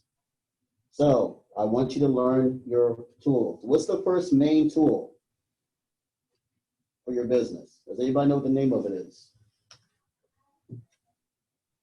Command. Ooh, I was getting scared right there. Y'all brought fear in my heart. Command. How many people have logged into Command yet? I have. I've used it quite a few times for making marketing materials for open houses and stuff like that. Oh, that's awesome. Look what Command can do. Who else? I have. This is Becky. I'm Becky? in process actually of loading it with my database. So Oh, look at what Command can do. I don't even have to explain Command. Go ahead, Jack. Can you repeat what you said about KW and technology? That we're a technology company in real estate. We're an innovative company. Is that what you mean? Mhm. Yeah, that's it. We're a technology company in real estate. The most innovative real estate company in the industry. All right, so that means everybody has their Command login, credentials, everything. Is that correct? Except for Lori, I know. All right, so if you're not in front of Command right now, it's okay, I have it on the screen, but if you are, I want you to go into Command right now. And when Wendy teaches her class, she'll give a breakdown. I'm just doing an overview so you know the tools. So I'm gonna quiz some people that says they know Command. What is the first symbol of the house means? home. Home. Gosh, that was difficult, wasn't it? Yep. What's on your home page? Give me one thing that's on your home page. It's a dashboard. The dashboard, correct. And your dashboard has what on it? Tasks and recent leads. You can kind of configure it to what you want to see. Goals versus actuals, product updates. You can even look at design updates as well. Okay, did you hear all that? That's on the first page. Right there, that should tell you how powerful Command is. I mean, look at that. On your home page, what it all does, even has your goals. Okay? Now, what's the second one below the home? Contacts, that's where you can upload like your leads, so you can put their names, the last time you contacted with them, and you can make different tags to tag them in, and the stage and all their information. Wow. So you mean that I can take my phone contacts, Danielle, and put in command, and it can actually help me manage and know when I need to reach out to them and keep me organized on them? You betcha. Wow, that's powerful. All right, what's the next one? Under the two check boxes with a check mark. Tasks. Tasks. The task groups. I'm sorry? Explain the task. Oh, a task is any upcoming item that you have, as far as you can create a new task to reach out to a certain individual or follow up with a photographer, for example, or something like that. Correct. So it's a check. It's like a checklist to keep you updated on what you need to do so you don't remember. I mean, so you remember. This is the thing. A lot of times we do stuff based on what we remember. How many times do we forget stuff? How many times do we forget stuff on a regular? Maybe once or twice. Maybe once or twice. Right. Do you know that the number one thing that successful agents do is they have a task and checklist? Why? So they can remember everything, everybody. It's okay if you forget, okay? Because you are going to forget. If you start contacting 500 people, are you going to remember even who you talked to the last time you talked to them? And when you're going to follow up with them? Probably not. So that's what the task and checklist is there. It's to keep you accountable so that you can follow up and have a process. So what's the next one underneath that with the page?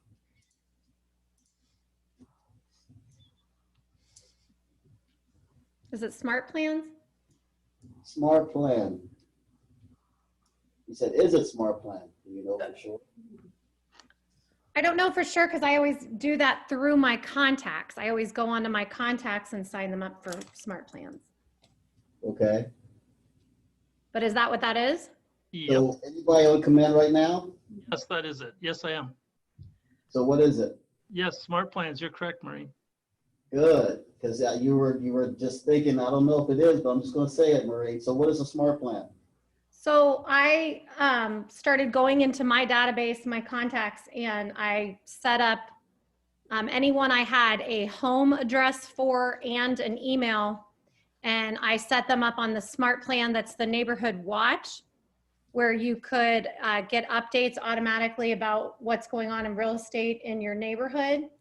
And I've had people approach me at hockey games or school functions or whatever. I've had people come up to me and say, instead of, hey, that email you sent me, can you get me off that list or unsubscribe? I've instead had people come up to me and say, hey, I really appreciate that email you sent me. It was really informative. Is there any way I can add more neighborhoods to it? I really, really enjoy getting that update. So is that a powerful tool, smart plans? Yes. And what does it do for you? Well, for me, it keeps everybody like, it keeps me on the forefront of their mind if I'm sending it bi-weekly or monthly. And it's automatic. You don't have to go in and log in and do it every single time. It's automatically setting it up. The minute you put them on the smart plan, the system automatically sends it up every 2 weeks or every month. That's the key word, automatically. That means you could set it up and it will automatically send out to your database information that you wanted to do without you having to manually do it all the time. Consistency. Consistency, Jack, there we go. What does it take for the successful real estate agents? They are consistent. It's because they use command to be consistent. The same tool that all of you have. You're starting to see there's no difference between you and a successful agent, right? Because you have the same tool. All right, what's below that? What's the next one? Icon. Referrals. Referrals? Good. Tell me about referrals.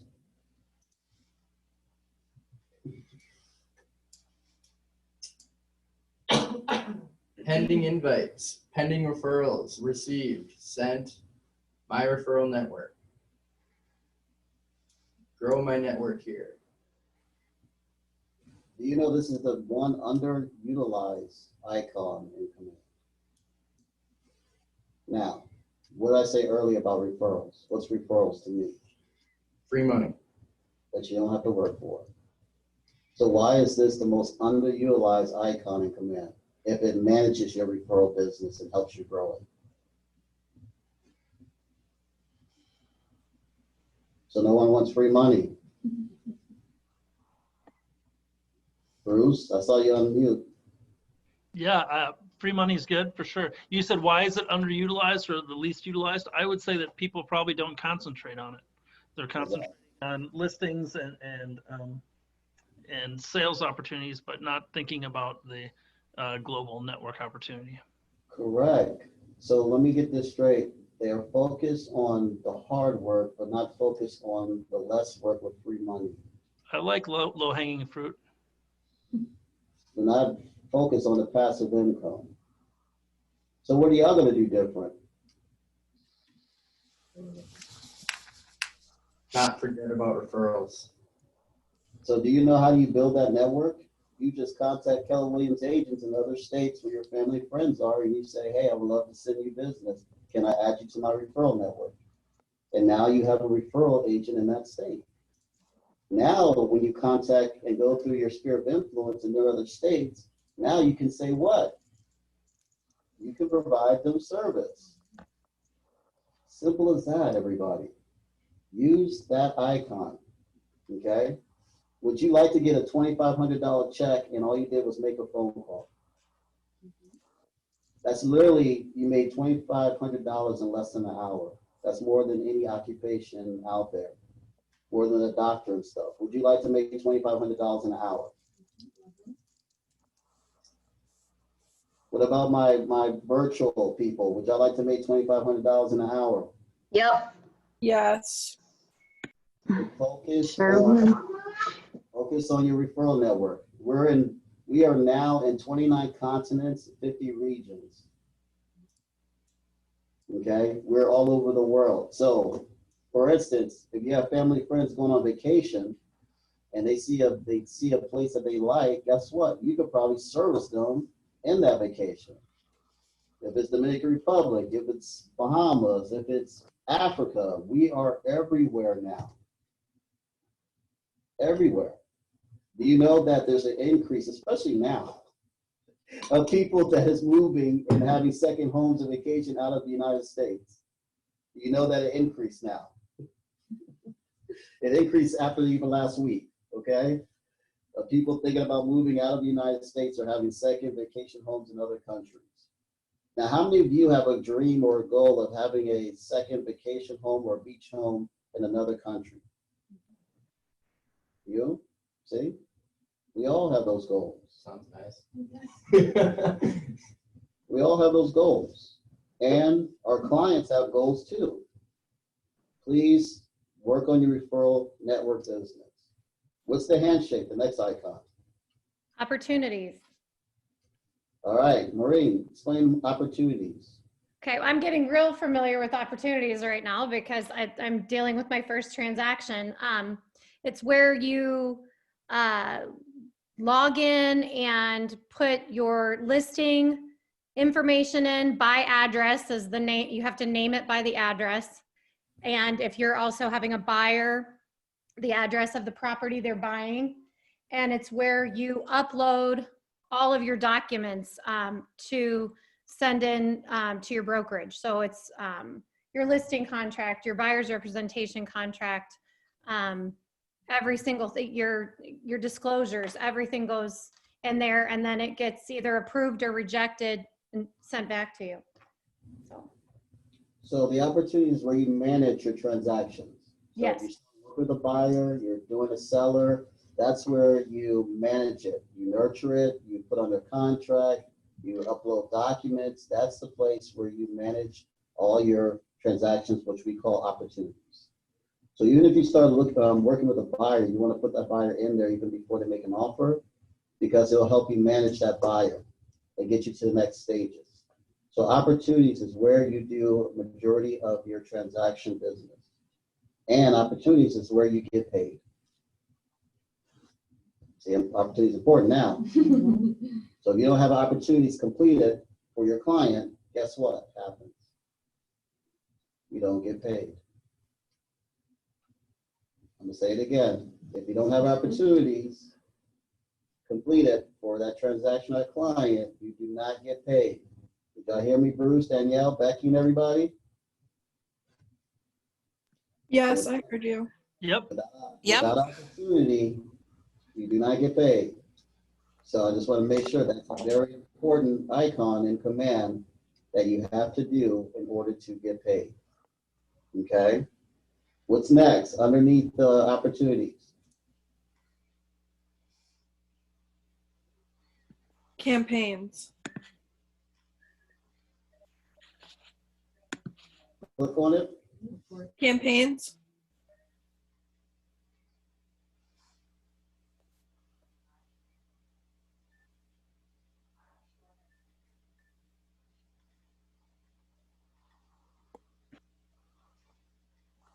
Oh no, did we freeze? Yeah, did you hear me say campaigns? I heard you say campaigns and then we lost him and the room, I think. Huh. Is everybody else still here? Yep, I'm still here. Okay, it must be Keller Williams that we lost with Is Trey Bruce and and Zoom room. Yeah, and the are rest- you still here? Oh man. Yep, there we go. Yep, we lost them. Oh geez. Oh.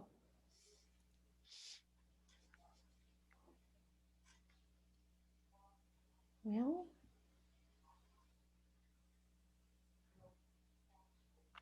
I hear you. I think. We just got disconnected again, everybody. Sorry about that. Okay.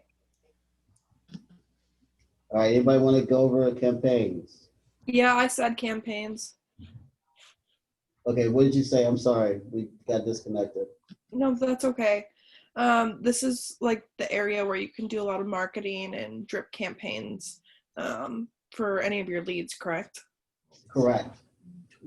So if you want to send out a flyer, or do you want to send out some type of, you want to talk about a Don't eat both of them. promo coming up or I'll marketing, find more.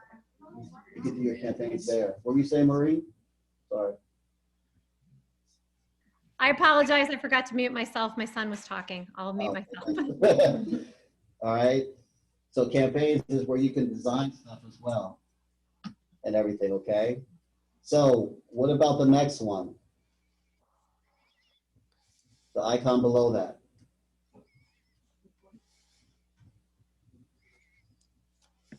Reports. Reports. And reports is reports. So reports is where you can see how many buyers you have in one area, what reporting that you're doing in your system. The reports is everything in your business that you want to track, understand, and see the trends of your business. Okay? So that's an easy one. What's the next one underneath that?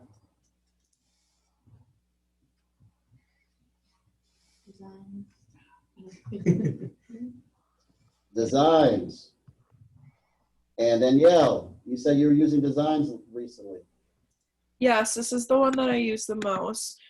So I like to say that the designs that Keller Williams kind of designed this to be just like Canva.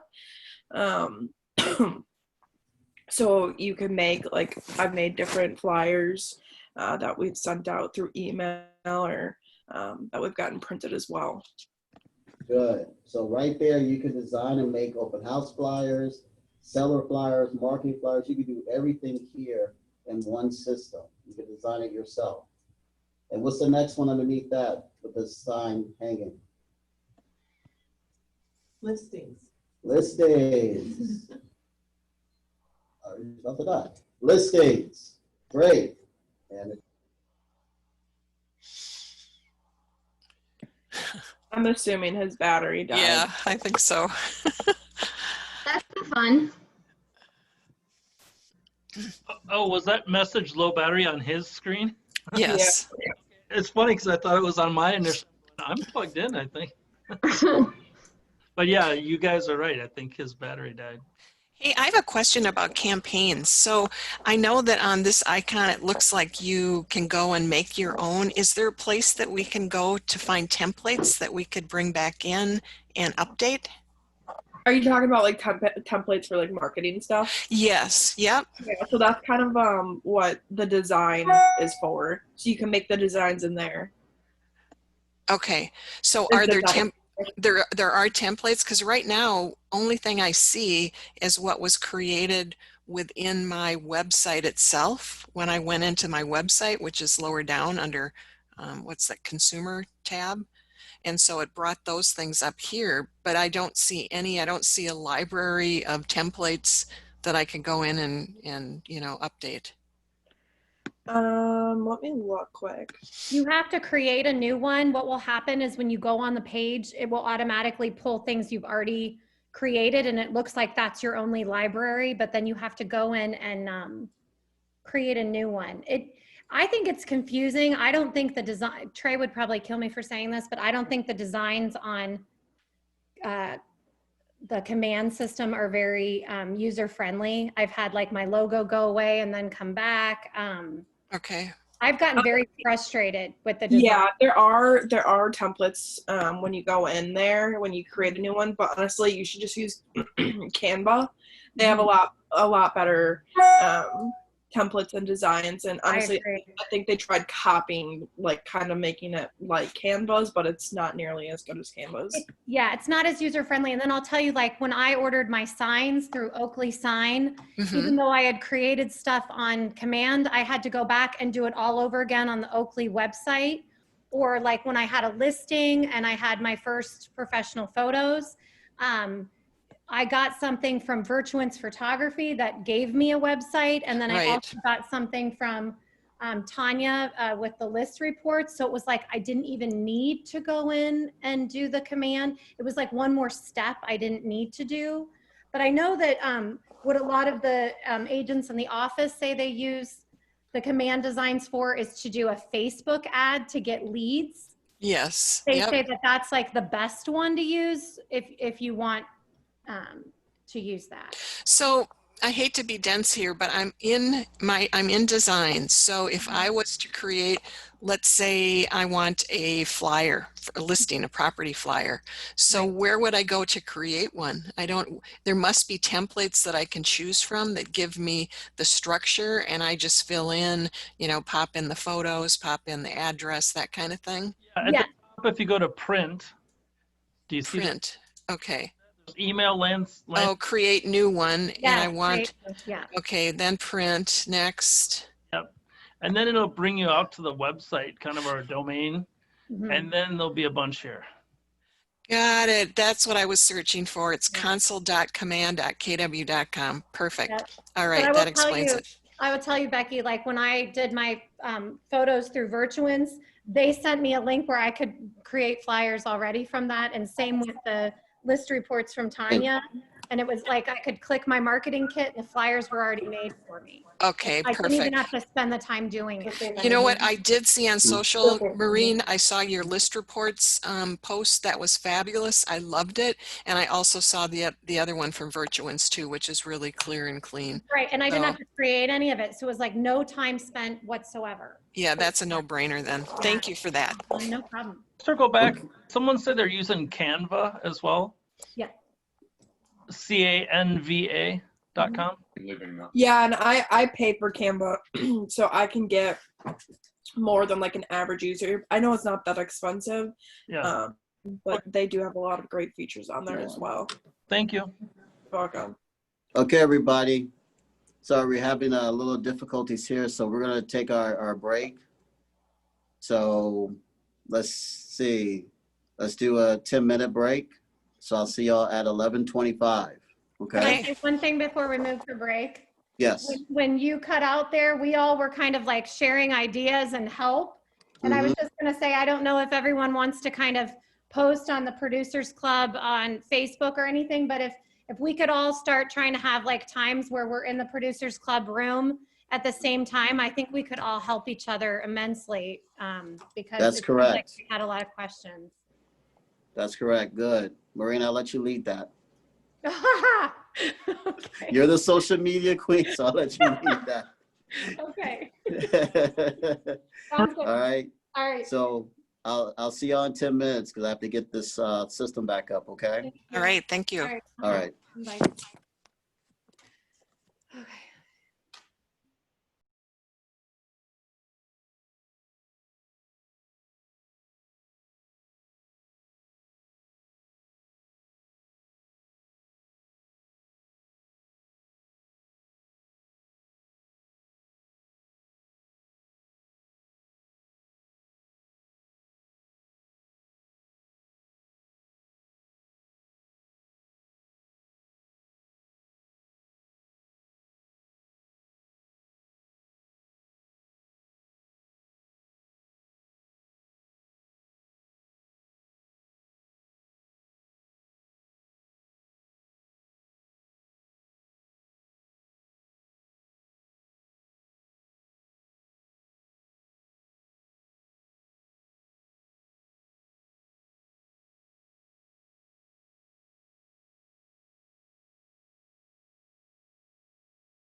Back.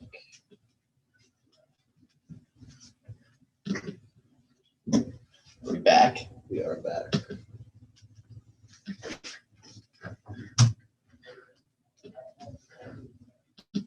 5 minutes, so it'll be great for another 5 minutes. All right.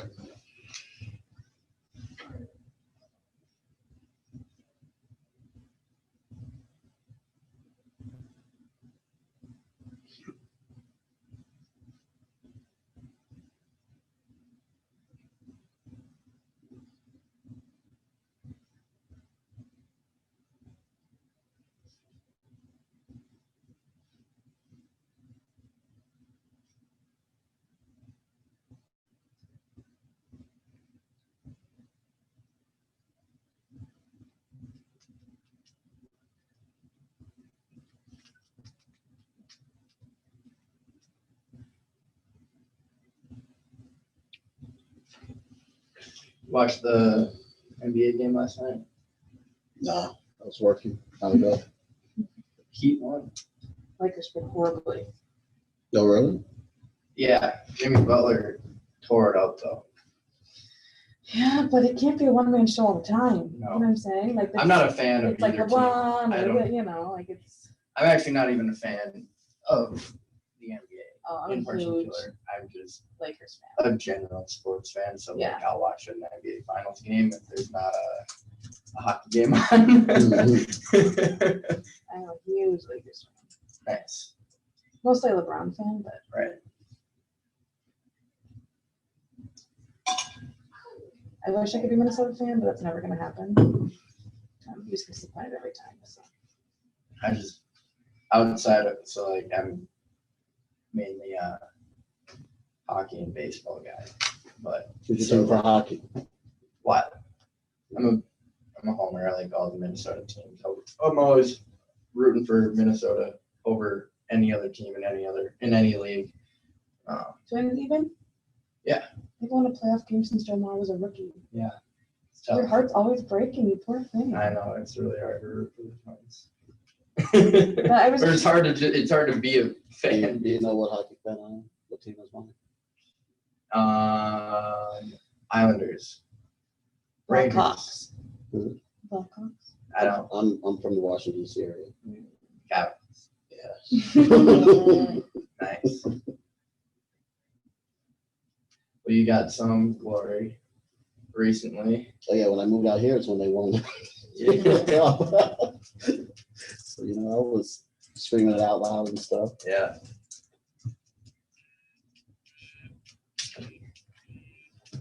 All right. We're almost done.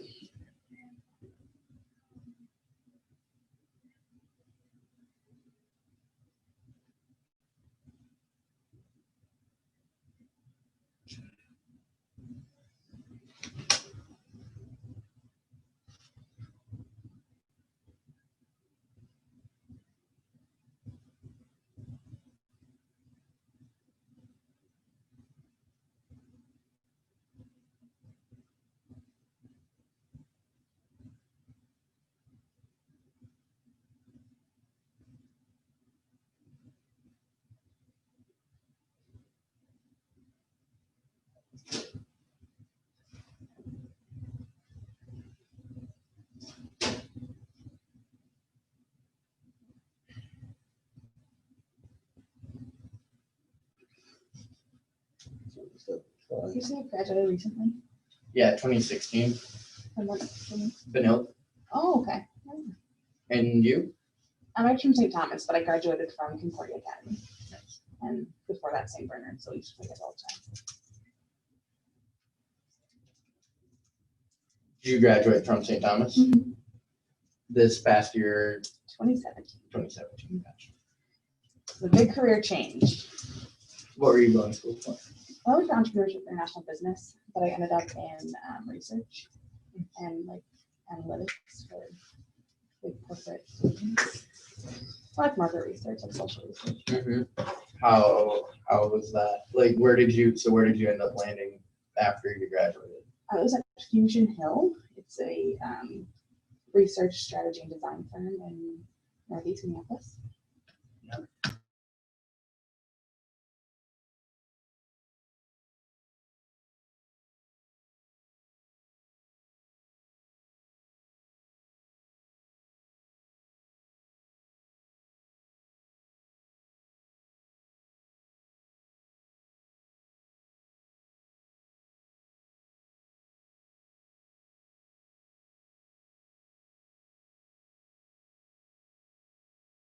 opportunity and create those relationships is something that I value. So All right, is everybody back?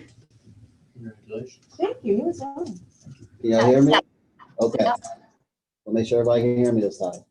All right, so last, what we were on, left on, I believe, was we did designs. What was the last icon? Yeah, I think Danielle talked about this one.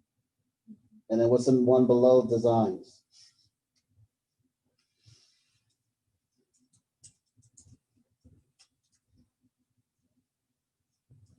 Can everybody hear me? Listings. Okay, so we did the listings. Okay, so what's below listings? Consumer. Consumer. What does that mean, consumer? Isn't that where you can do like pages, like create pages, like landing pages? I haven't really used this too much. Landing page. So for instance, for my open houses, I create landing pages so that if I post it on social media, or even if it's a new listing, I post on social media, I create a landing page that will take them to that website for that property. Landing page is capturing information. So for instance, if you put on social media, do you want to know how much your home is worth? You create a landing page. They go, they click on it, they register, and you get their information. That's what a landing page does. A landing page is very, very powerful because guess what? A lot of you have, by accident or not knowing, y'all have clicked on landing pages and now companies have your information. It works. So I really want y'all to look at this feature because again, this is very underutilized as well of agents as landing pages. So remember, landing pages are there to capture leads. Does everybody understand that? What is Yeah, I was actually watching some videos this weekend about landing pages, and I was learning that sometimes they actually work better than your own websites because, like you said yourself, Trey, like they capture your information, and it's a great way to get leads. Correct. So think of your website as the hub. It's like, think of like a bicycle wheel, and your website is in the middle. It's that center spoke hub. Then you have these spokes on the outside that captures from social media, from open houses, from landing pages, and it pulls people to your website. That's the way a successful real estate business is. So even though you're using social media should be capturing people's information, bringing leads to you and your website. So I want you to think about that, okay? So landing pages are great for putting out to the public and capturing information and leads for you and bringing it back to you and your website. That's what landing pages are for. Instead of you going and manually trying to communicate with people to do that and ask for information. So for instance, if you have a home buying seminar and you create a landing page for it and you post it on social media, guess what your landing page will do? It'll attract people that are interested in the home buying seminar, and it will capture their information because they will register for it, okay? Things like Eventbrite. I mean, there's a lot of people that use these landing pages. How many landing pages do you think you see on Facebook right now? You call it advertising. Really, it's landing pages. Because when they click on it, sometimes it doesn't even go to a website. Sometimes you have to ask for more information. That's landing pages, okay? So it's very, very powerful. So if you haven't really gotten into that, I want you to really look and dive into those landing pages. And again, you'll learn more about this during the training. What's the last one at the bottom?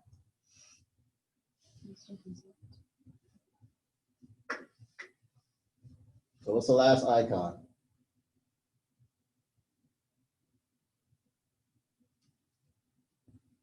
Anybody? Listing consult. Listing consult.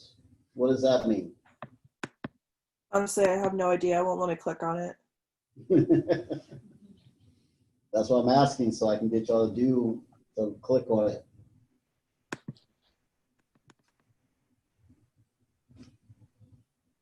Yeah, it won't let me. Yeah, it's grayed out. Yeah. That was a trick question. All right. So, what have you learned about command? What's the number one thing you've learned about command going through it? It's a great way to keep yourself organized. What else? It's a great way to keep a consistent business. Good. What else? Listing consult is grayed out, and Trey's not going to tell us why or what it was supposed to be. Great. So this is the thing. Only 18% of agents use all the features in Command to the maximum. 18%. About 180,000 associates. Who do you think the 18% that use it The top 18%. are the top agents that are making millions of dollars? Question about Sorry to the, cut you off. No, because that's exactly where I was going at. Were you going to say it? sorry, I just clicked on the wrong one. The consumer, is that where we are able to give our clients a site, their own kind of site where all their interests pop up, and like when you see something you're interested, it sends you the notification, or? Well, it also brings you to your app. So it's all consumer service that we provide for our clients. Okay. So the landing pages, you can also do as part of building your consumer app where you can see their communication through the app. So that's all the things that has to do with consumer service. All right, so this is the thing. The agents that are not doing business or making $35,000 a year, do you think they're utilizing Command? I'm gonna go with no. No, Probably not. probably not. So which one do you want to be? The one who utilizes it correctly and follows the correct steps that you guys recommend to us and teach us. Correct. So I'm gonna share this with you. The Command system we have, if you were paying for it outside, which a lot of real estate companies don't have systems like this. So the agent has to go and get their own CRM management system. This is like 8 systems in one. Okay. Remember, even Danielle says, I use Canva. I use this. There's all these third-party systems that in the past, when I started, we didn't have this system. So I had like 4 or 5 different other third parties to try to use as a business. Now, this system, a system like this, if you were paying for monthly, can be anywhere from $2,000 to $5,000 a month. So I want you to understand that Gary Keller decided to invest in technology, and he invested $1 billion into our technology to make sure it's like this.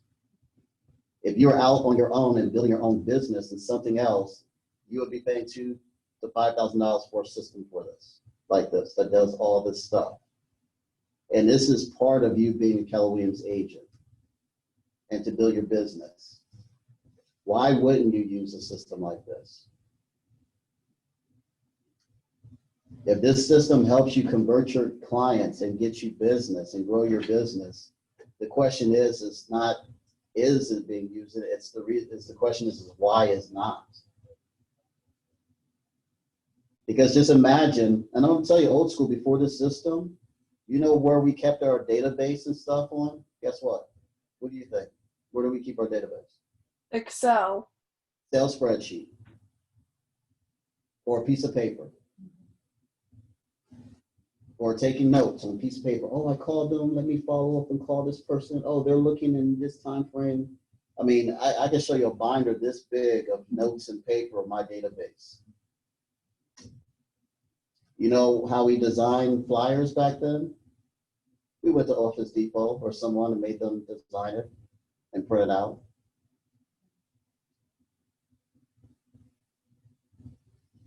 So what I'm saying is you have a technology driven that's given to you for you to grow your business. There's no reason why you shouldn't be using it. Spoiled. It's kind of like the GPS. I remember we were still using map books. We still had the maps. In fact, Jim always talks about that. He says, I remember that the one day I had buyers get in my car and I was using my map to get to a house, and they pulled out and says, here, I have a GPS, and they put their GPS on his front dashboard. He was like, what is that? And they're like, oh, it's this new GPS. It's going to start showing you how to get to homes. And he used it. He was like, thought it was so crazy. And now We can't even get cars without GPSs, or it's on your phone. Now, just imagine if GPS wasn't there and you're a real estate agent and you had to use this map book. So y'all don't even know, y'all spoiled. Let's see, Jack, I probably don't even know what a map book looks like. Yeah. So what I'm saying is the technology is there for you to efficiently grow your business and manage. You have to use it if you want to be successful. It's given to you. Okay? So let's prepare for success. We're almost done. Let's get down to page 12. We're going to talk about the next courses that are coming up. So in here it's a little bit different, but of course you know that you have a class on Wednesday, and I believe they switched it to Thursday, right? So Wednesday, Thursday this week. So remember, Wednesday it's going to be 9 to 11 because we have a team meeting at 11 o'clock, and then Thursday is 9 to 12. Now, I'm going to tell you, we have our top producing. Instead of Friday? Yeah, it's on Friday because Christy couldn't teach on Friday. Okay, so we're doing Thursday instead of Friday. So remember, we have our top producing agents and ALC members teaching you, okay?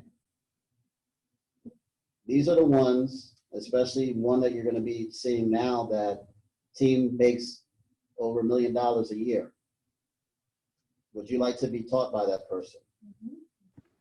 Okay.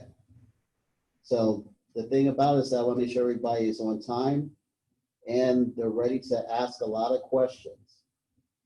Because if you have a moment, 3 hours with someone that you could pick their brain, please do it. They'll share everything about their business with you. I know Bruce will, because Bruce asked a lot of questions. Well, I have a question related to that, unfortunately. Wednesday, Yes. I am booked in the morning. I see you're recording this one. Will that one be recorded, or is there Yes. options to review this material after the fact? Yes, it'll be recorded. I'm taking an 85-year-old gentleman out on a boat ride, possibly his last boat ride. So I'm Wow. excited about that, but it's also a conflict for this. That's incredible. That's powerful. I understand why you're missing. He wants to fish one last time, and I'm like, I'm in. That's great. Thank you, Bruce, for your service and contribution to him. Hey, appreciate it. It's very rewarding on my end as well, and hopefully I'll get to fish too. And who knows? Exactly. It might be my last day fishing. He might actually outbeat you fishing, man. I think he's going to take you on anyway. Maybe I can learn some stuff from him. That's the other great thing. Yeah. Exactly. So I just want to make sure that everybody knows that schedule that's coming up, okay? Real quick. Now, I want to get back to the tools. Everybody say that you'll have contacts in your phones.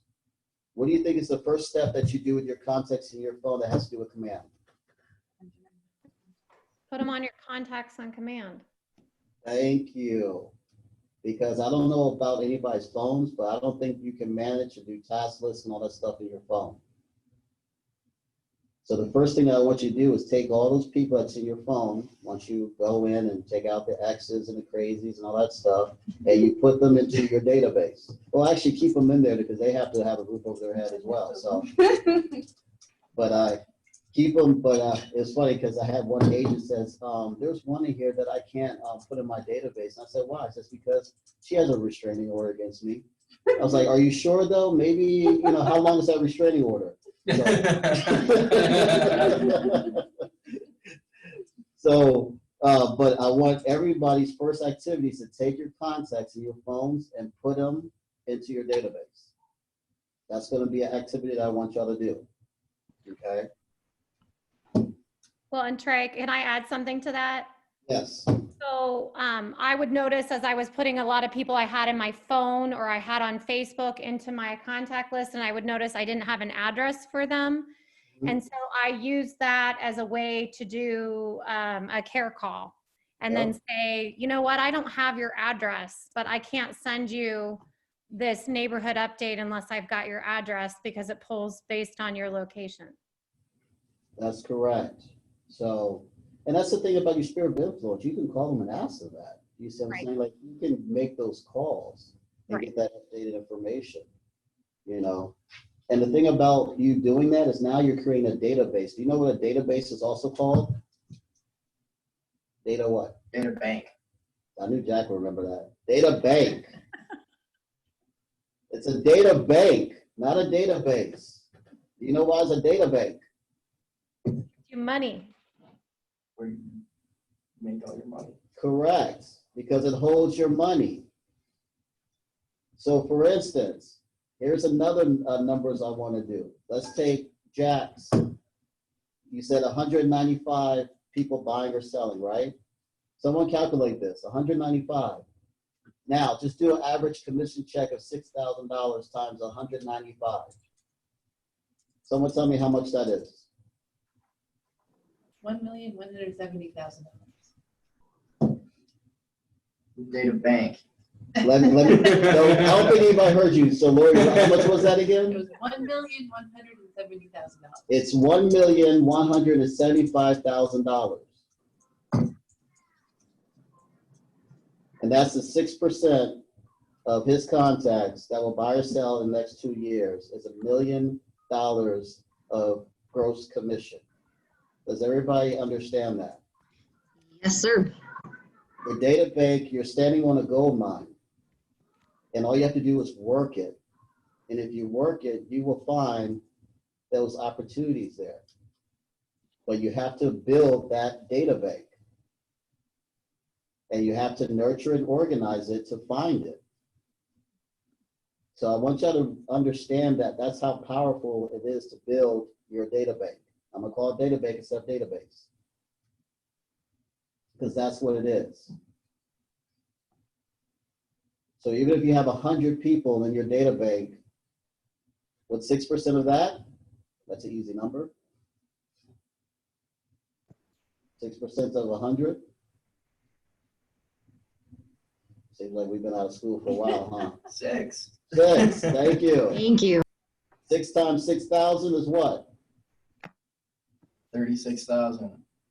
Okay, so let me get this straight. The average real estate agent makes $35,000 a year. What does that mean? That they only do 6 deals a year. But from 6 people, you can make $36,000 for helping 6 people. Now, how many people think that they can help more than 6 people in a year? Hopefully everybody's saying yes, right? Yep. Yes. Okay. Do you see how small that number is and how much money you can make? Yes. So that means one person, even if you help one person, that's a potential of a $6,000 commission check, give or take their sell price. Now, if I tell you that, let's say that one person is a buyer, and as much time as you go through a buyer consultation, about 45 minutes, okay? Then if you take them out to see 5 houses, let's just give 30 minutes for each house. How many hours is that? 2.5. So 2.5 hours, right? Right. So let's say that's 3.5 hours. Then they get under contract and you do the home inspection, which is about 2 hours, right? So let's say let's just off to 5 hours. And then you go through a transaction. If you've done it, I want you to divide 6,000 by 10 hours. What is your hourly rate? 60. 600. 600 hour. Right. Is that a good hourly rate? Decent. Yeah. Just don't do what I did and get burned the way I did with the buyer. Okay, let me ask you, Maureen, how much time did you put into your listing so far? A lot, but I was gonna say I got burned over the weekend with a buyer that was in my circle of influence who wanted to keep texting me about commission and was there any way to change the commission, and I kept trying to tell them that that comes from the listing agent, and they wanted to buy a house that they didn't have enough to put down on. And so they were wanting to see if the buyer's side commission could go towards their down payment and if that could be negotiated. And, you know, I finally said, if you don't want to see this house with me, if you want to go see this house on your own, you know, you can reach out to the seller's agent. You don't need to use me. You can go out on your own. And I got, no, we want to use you. And I did not get a buyer's representation contract in place. And because they were friends, I took them out to see the house. The agent called me to tell me an offer was down on the house and wanted to know if anybody else was going to write an offer. And I found out over the weekend that they reached out to the seller's agent on their own without representation. So I got burned, and in the future, I've learned I have to have that buyer's representation contract in place. Okay, so let me understand. So they made an offer even though you showed them the house? They haven't made an offer yet, but they reached out to the agent on their own. And well, I guess they made a verbal offer on the phone because they are trying to figure out a way to get the 2.7% that goes to the buyer's agent knocked off the price of the house. Okay, did you tell the agent that you showed them the property? Yes, I did. And what did the agent say? The agent wanted to know if they wanted to make an offer. So I reached out to them, and then they, behind my back, reached out to the seller's agent. Okay. So. But what did the agent say? It doesn't matter what the buyer's. The agent has not reached out to me yet, but I mean, I just wanted to let everyone know kind of a word of caution, because sometimes when you're working with strangers, they're not going to do this kind of stuff. But if you're working with people, you know, you can get taken advantage of in this industry, I think, because people want to cut costs in different places.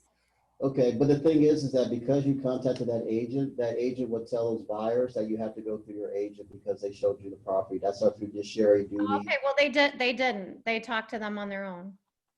Right, but I'm talking about the agent would not accept an offer from them directly. Oh, okay. You have to use an agent.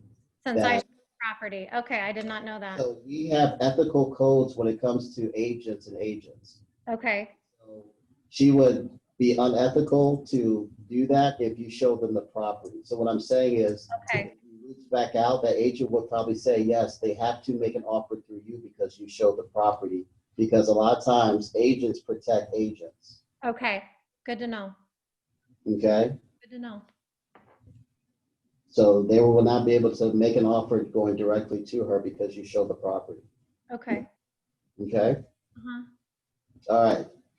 So as you can see, though, is that there's no job, unless even doctors and psychologists, that make $600 an hour. And so what I'm trying to tell you is that if you focus and you can make more money in less time than you can a 9-to-5 job or any occupation. And again, what is always missing? What's the reason why agents don't? Is what? We've heard it a couple of times from Lori, from Jack. What is it that you said? Consistent activity. Consistent activity, consistency. So what's the key word when it comes to working your data bank?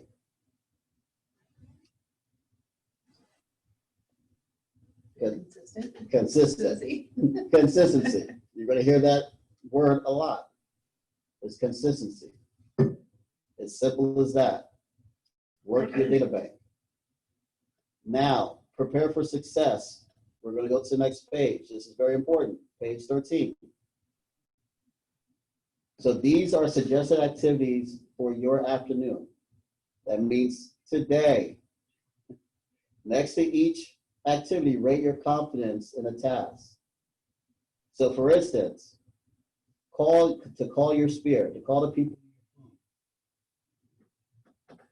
How do y'all feel about that? Are y'all confident about that? Huh? That is. Negative. Why negative? Not confident. Why not confident? Because I've never done it before. Okay. Is there anything that you've never done before that you ended up doing and you were good at? Yeah. Okay. but I'm not confident until I find out. So Exactly. So what do you have to do to be good and find out? I gotta go do it. There you go. Good job. Anybody else? Is everybody confident about calling your spirit? Yes. Yes. Okay. Entering context in command. That's something you will learn, but that's the next step. So why do you call first and then enter it into command? What's the reason? They're not a contact until it's a two-way communication. Okay. And what else? They don't want to be contacted. Well, but what else? What is your purpose of contacting them to do what? Update. Collect information. Oh, sorry, go ahead. I was going to say collect information. You don't want to forget things they told you. I mean, they might have told you the name of their dog in the conversation. You got to put that down in your database. Right. So gather information. So you call them, you're gathering information. That means everybody write it down. Okay. I know that we have super memories and we like to talk and just memorize it. But while you're calling people and you're on the phone, right, take notes. Take notes, everybody, while you're on the phone with them. And then the next thing you do is you enter them in command and then you update it with whatever information that you gather. There is command trainings all over on our YouTube page, all in KW Connect. So the next activity is previewing homes. So this is the thing. Every week you have daily activities. Okay? And so I want to talk about this because I have to keep you accountable to these daily activities. Every week you have to preview 10 homes. Does everybody understand that? That means it could be a builder, it could be if you go to a property that's vacant or whatever the case may be, even open houses. Even if you go to open house on the weekend. Your weekend goal every week is to preview 10 homes. Does everybody understand that? I 10. do. Not 7, not 6, not 5, 10 homes. Okay? So preview 10 homes every week, and you'll be held accountable to that. Now, the next one is handwritten notes. That's follow-up contacts. Why do we want you to send out handwritten notes? It makes them more personal. Yes, it's a personal touch. People still enjoy getting notes, especially if it's handwritten. What if your handwriting is atrocious? Then say something simple. Say thank you. You can print out, but I mean, it's always better than try to write a little bit neat or something like that. Or if you're Or have someone else write it for you. someone on homework. They probably have already handwritten notes on there on the homework sheet. So how many notes do you have to send out a week? 10. Okay, well, guess what? It's actually 10 a week or 10 per day. Which one do you think it is? 10 per day. And the reason why is because how many contacts do you think you have to get a day? You need to add how many contacts to your database a day? How many do you think it is? Probably. 10. How are you supposed to get, so how are you supposed to get these handwritten notes to these 10 contacts per day? What do you mean? After you talk to them, you sit down, you write them thank you cards. And you send them where? You send them through the front desk, you put them in the mail. Yeah.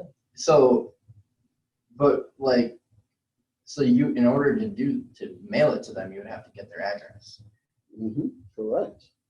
So Like, guess what you're not going to conversation- be able to just scoop 10 addresses per day. No, you do that on through, your phone through call. a phone call. So guess what conversations you're having with your sphere of influence? You get their address on your phone call, and then you set them up on a smart plan. Mm-hmm. You got to ask for the address, or that contact is meaningless. Mm-hmm. So that means you're Good talking. advice. That means you're talking to how many people? So what's the goal? How many people are you talking to a day? And Because Say it a little bit louder. At least 10. She says at least 10. I like that. At least 10. So your goal is to talk to 10 people a day. Then you're adding them to your database. You're writing a note cards. Now I'll do this, okay? If you can write a note card, or you could send them an electronic note, but it has to be something card-wise or something to thank you. Is that good? Because Yeah. I know social media, and I know we can't be mailing out stuff, but you have to follow it with some type of thank you note, okay? And then you have to preview 10 homes a week. That is your daily 10-4. Does everybody understand that? So again, you're talking to 10 people a day. You're adding 10 people to your database a day.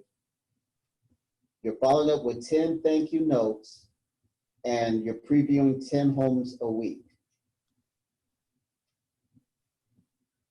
So every time when you come to a Course Ignite course, I will be here in the beginning, and I will be asking about, especially your 10 that you did the previous day.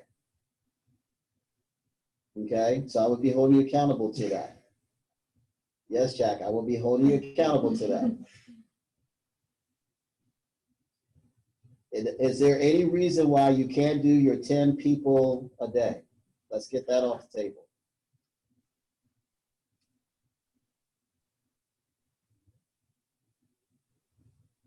Good. Now, next one. Shadow an agent. Everybody, people are doing open houses, okay? It is always good to shadow someone. You can go and shadow someone at an open house. You can just show up at the open house. There's a lot of agents that's in the market center that you can ask them questions. I mean, we are a sharing company, okay? So make sure that you're asking information from other agents, or you're shadowing them somehow. If you have, contact me whenever you got a buyer consultation or anything with a client, and I will be there to help you through it, okay? Door knocking. Well, because of COVID, we're not doing as much door knocking in person, but we are door knocking on social media. So on social media, think of it that everybody's page is a door. So on Facebook, everybody has a door that you can knock on, and you can ask them questions. You can talk to interact with them. That's your door knocking, is on social media. Create professional social media accounts. Make sure that you have a business page on your social media platforms, a LinkedIn page, okay? Set up marketing profile and command. Make sure that your marketing profile is set up. Everybody should have met with Mary from New American to set all this stuff up in social media in your command. Read the MREA book. If you don't have it, please get it. What are you going to say, Danielle? I see you unmute. No, I didn't mean to. I'm sorry. Oh, okay. MRA book. If you have not read it, read it. If you don't have it, please get it from the front desk. But everybody should have a copy of the MRA book. Can I chime in on that? I would also, for some, recommend the audio version of it as well, if you're not a huge print reader. Good. Audio version. That's Okay. what I'm doing. And it's everywhere. So you go on Audibles, you can go on wherever audiobooks you go to, and it's there. Okay. Thank you for that, Bruce. Open houses. We talked about open houses. Open houses is the first thing that you should do activity-wise in your business, outside of calling your sphere of influence, is open houses. I know Jack did an open house because he posted on social media. Very proud of you, sir. I did see it. So. This one last weekend? Yeah. I saw it on your IG and stuff. Good job. So do open houses. Again, if you don't have one, you can shadow one. You can ask people for them if you haven't done one yet. But open houses is where people build their business fast, okay? And again, we'll have training throughout Ignite on open houses and everything. Remember, don't forget social media, post about real estate, post about what you're doing. Everybody should have on there that their job has changed and you're now a Keller Williams agent. Is that correct on your social media? If you don't, have that on there. Are you an undercover real estate agent? Everybody also should have a name badge. Why should you wear a name badge?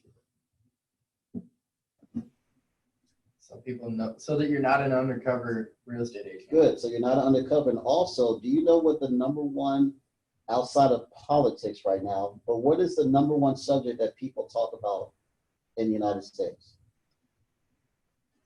Real estate. Real estate. Right now it's politics, but it's real estate.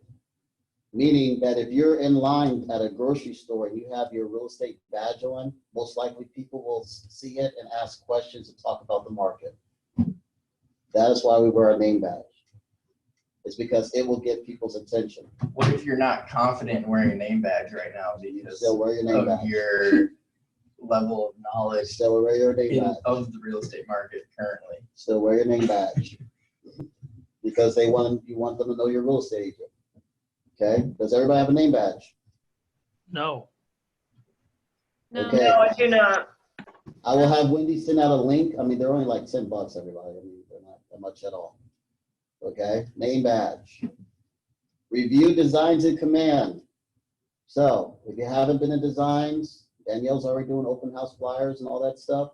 Go in designs and just go through it. Create something. Create something for your own home. Just play around with it. It's fun. Be creative. Eventually, after you read the MRA book, you're going to read the one thing, and we'll get back into that later. And then when you learn how to do home valuations in Ignite, CMAs, then you'll start practicing that. Okay? So this is just the activities right there of doing your business that we're going to focus on. So on page, and we're almost done. We worked it with this, start a couple minutes late on the last page. Let's talk about some ahas. So let me ask you a question. How has your thinking changed after today? Share your thoughts from where you started to now. Got to be busier. Busier, okay? Explain that. Tell me more about busier. Spending more time generating leads. Good. So busier generating leads, right? Great. I like that, Jack. Anybody else? How's your thinking change? Commitment to using command. Thank you. Commitment to using command. What else? Anybody else? I would say trust the process, because I feel like when I started, Trey can tell about this more, but I wasn't trusting the process. I was feeling like, I've been doing a lot of training over the summer and nothing was turning into anything, and I wanted everything to happen so fast. It will happen. You just have to trust that what you're doing now is going to affect your business 3 months from now. Awesome. That's a great point. Danielle. I have to agree with what Maureen just said. I think for me, it's been the whole process of studying and going over everything this summer. I've always been someone who wants everything quick and right away and in the snap of the fingers. So really just being patient and really taking everything in and learning as best as possible and trusting that there will be results in the end. Great. Becky.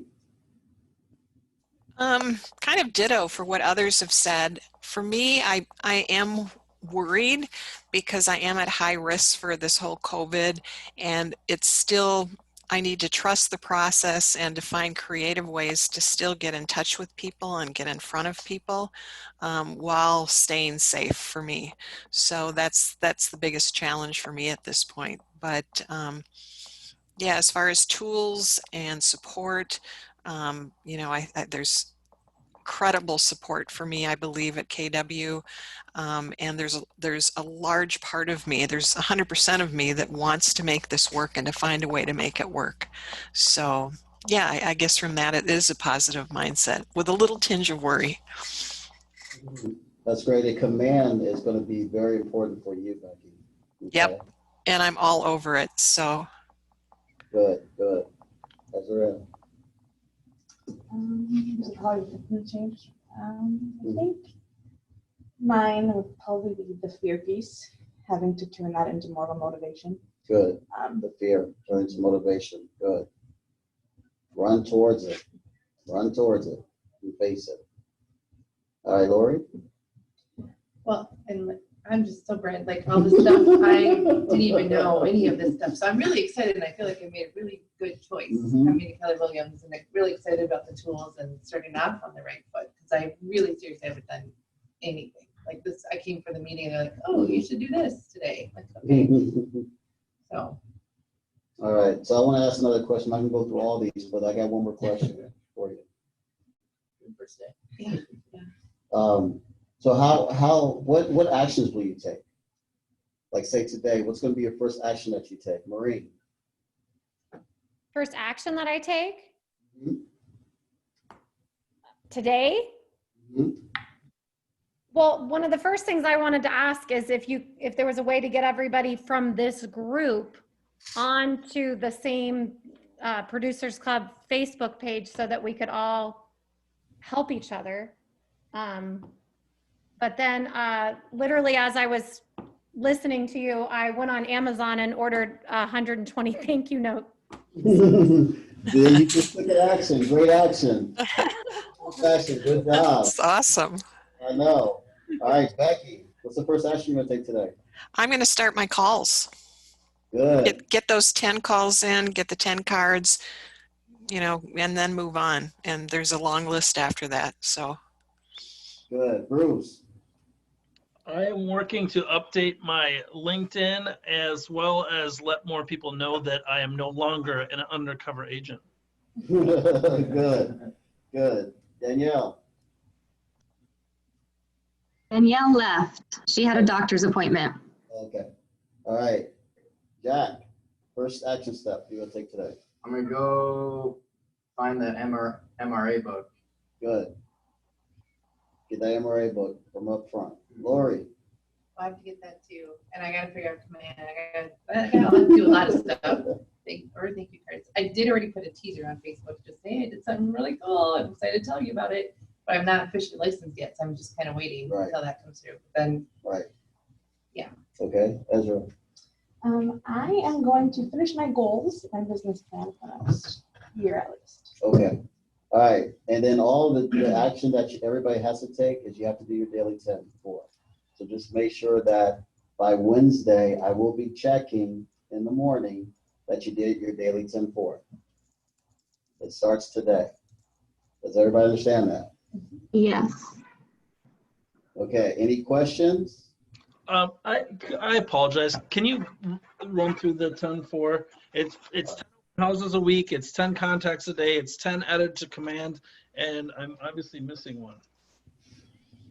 So 10 notes, thank you notes to people. Thank you.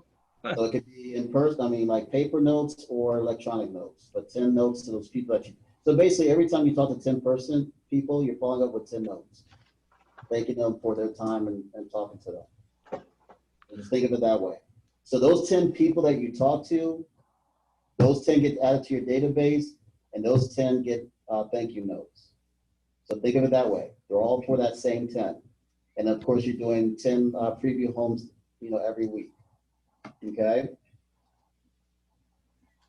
So Trey, is everyone on here on a group that we could be able to communicate with each other? Well, I think they're all on the Producers Club, I believe. No, everybody's not on it. I checked during break. Yeah, I'm not on it. So Becky, oh, that's right, Becky, yeah, because I'll put you on. Danielle said she wasn't on it. Like when I searched everybody's name, they didn't come up. Okay. So So I'll make sure. I was gonna post like times to meet in the Producers Club room and things like that, and I can't reach out to everybody. Okay, I'll add everybody that's on here then to make sure. Okay. I have a question. Yes. 2 questions. Okay. One, do you have any advice on how to go about getting an address from someone who's not interested in the market currently? Okay. And, just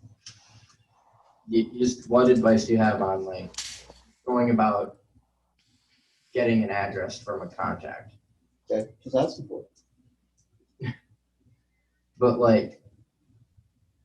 and that feels creepy. Okay. It's like, hey, can I have your address? Okay, why would you want their address?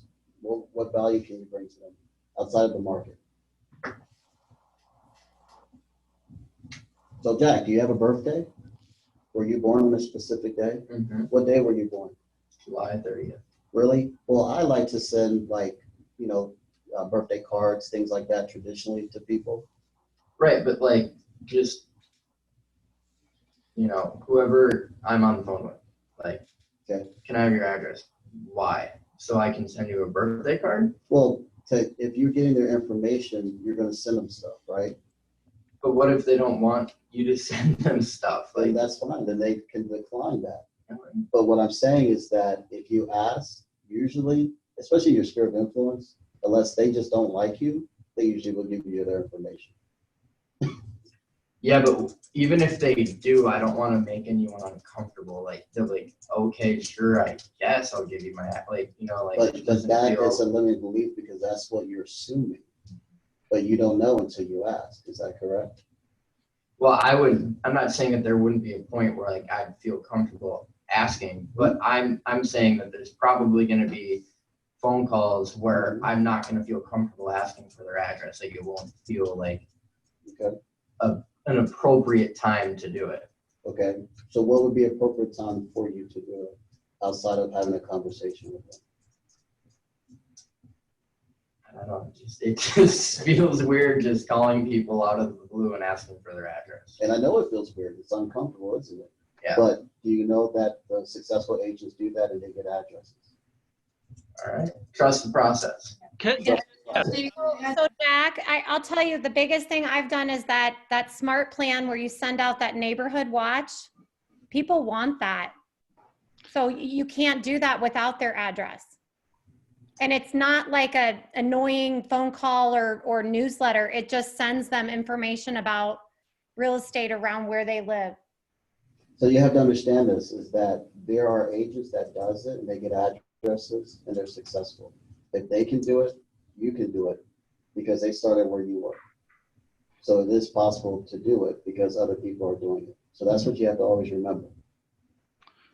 So I understand you think this, but if someone comes to you and says, Jack, I do it every day, I get addresses, just do it, then will you do it? Yeah. There you go, because it can be done. Second question. Okay. On the contrary of being tentative, would you be willing to adjust the number of contacts you make a day if you're doing in-person meetings? What do you mean? Like, if you're making contacts, like if I'm calling someone and like someone who's closer to me, I'm like, hey, like, you want to go get lunch today? Okay. And then I spend time doing that. Then that's an appointment. So that's like a win. So you still leave with contacts. Right. I'm saying if you spend X amount of time making appointments with people, would you be willing to, then you'd have less time in the day to get all 10 of your contacts. So got to do 10 contacts. Still got to do 10 even if you're Because those making contacts, because those contacts leads to appointments. So if you get, the more contacts you get, the more appointments you get. The less contacts you get, the less appointments you get. So the more you reach out to people, you can have appointments.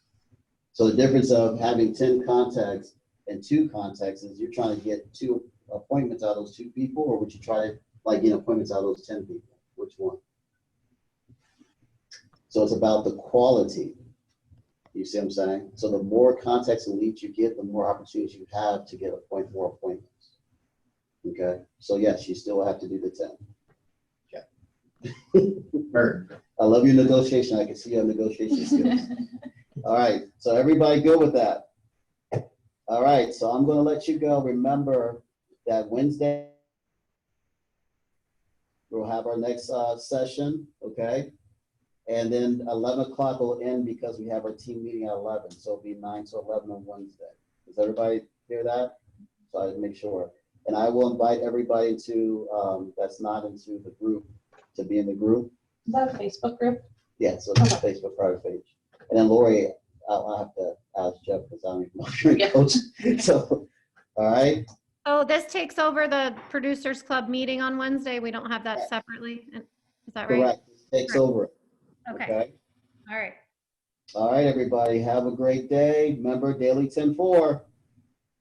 Hey, have a good day. Thank you. Thank you. Bye. Bye. Thank you.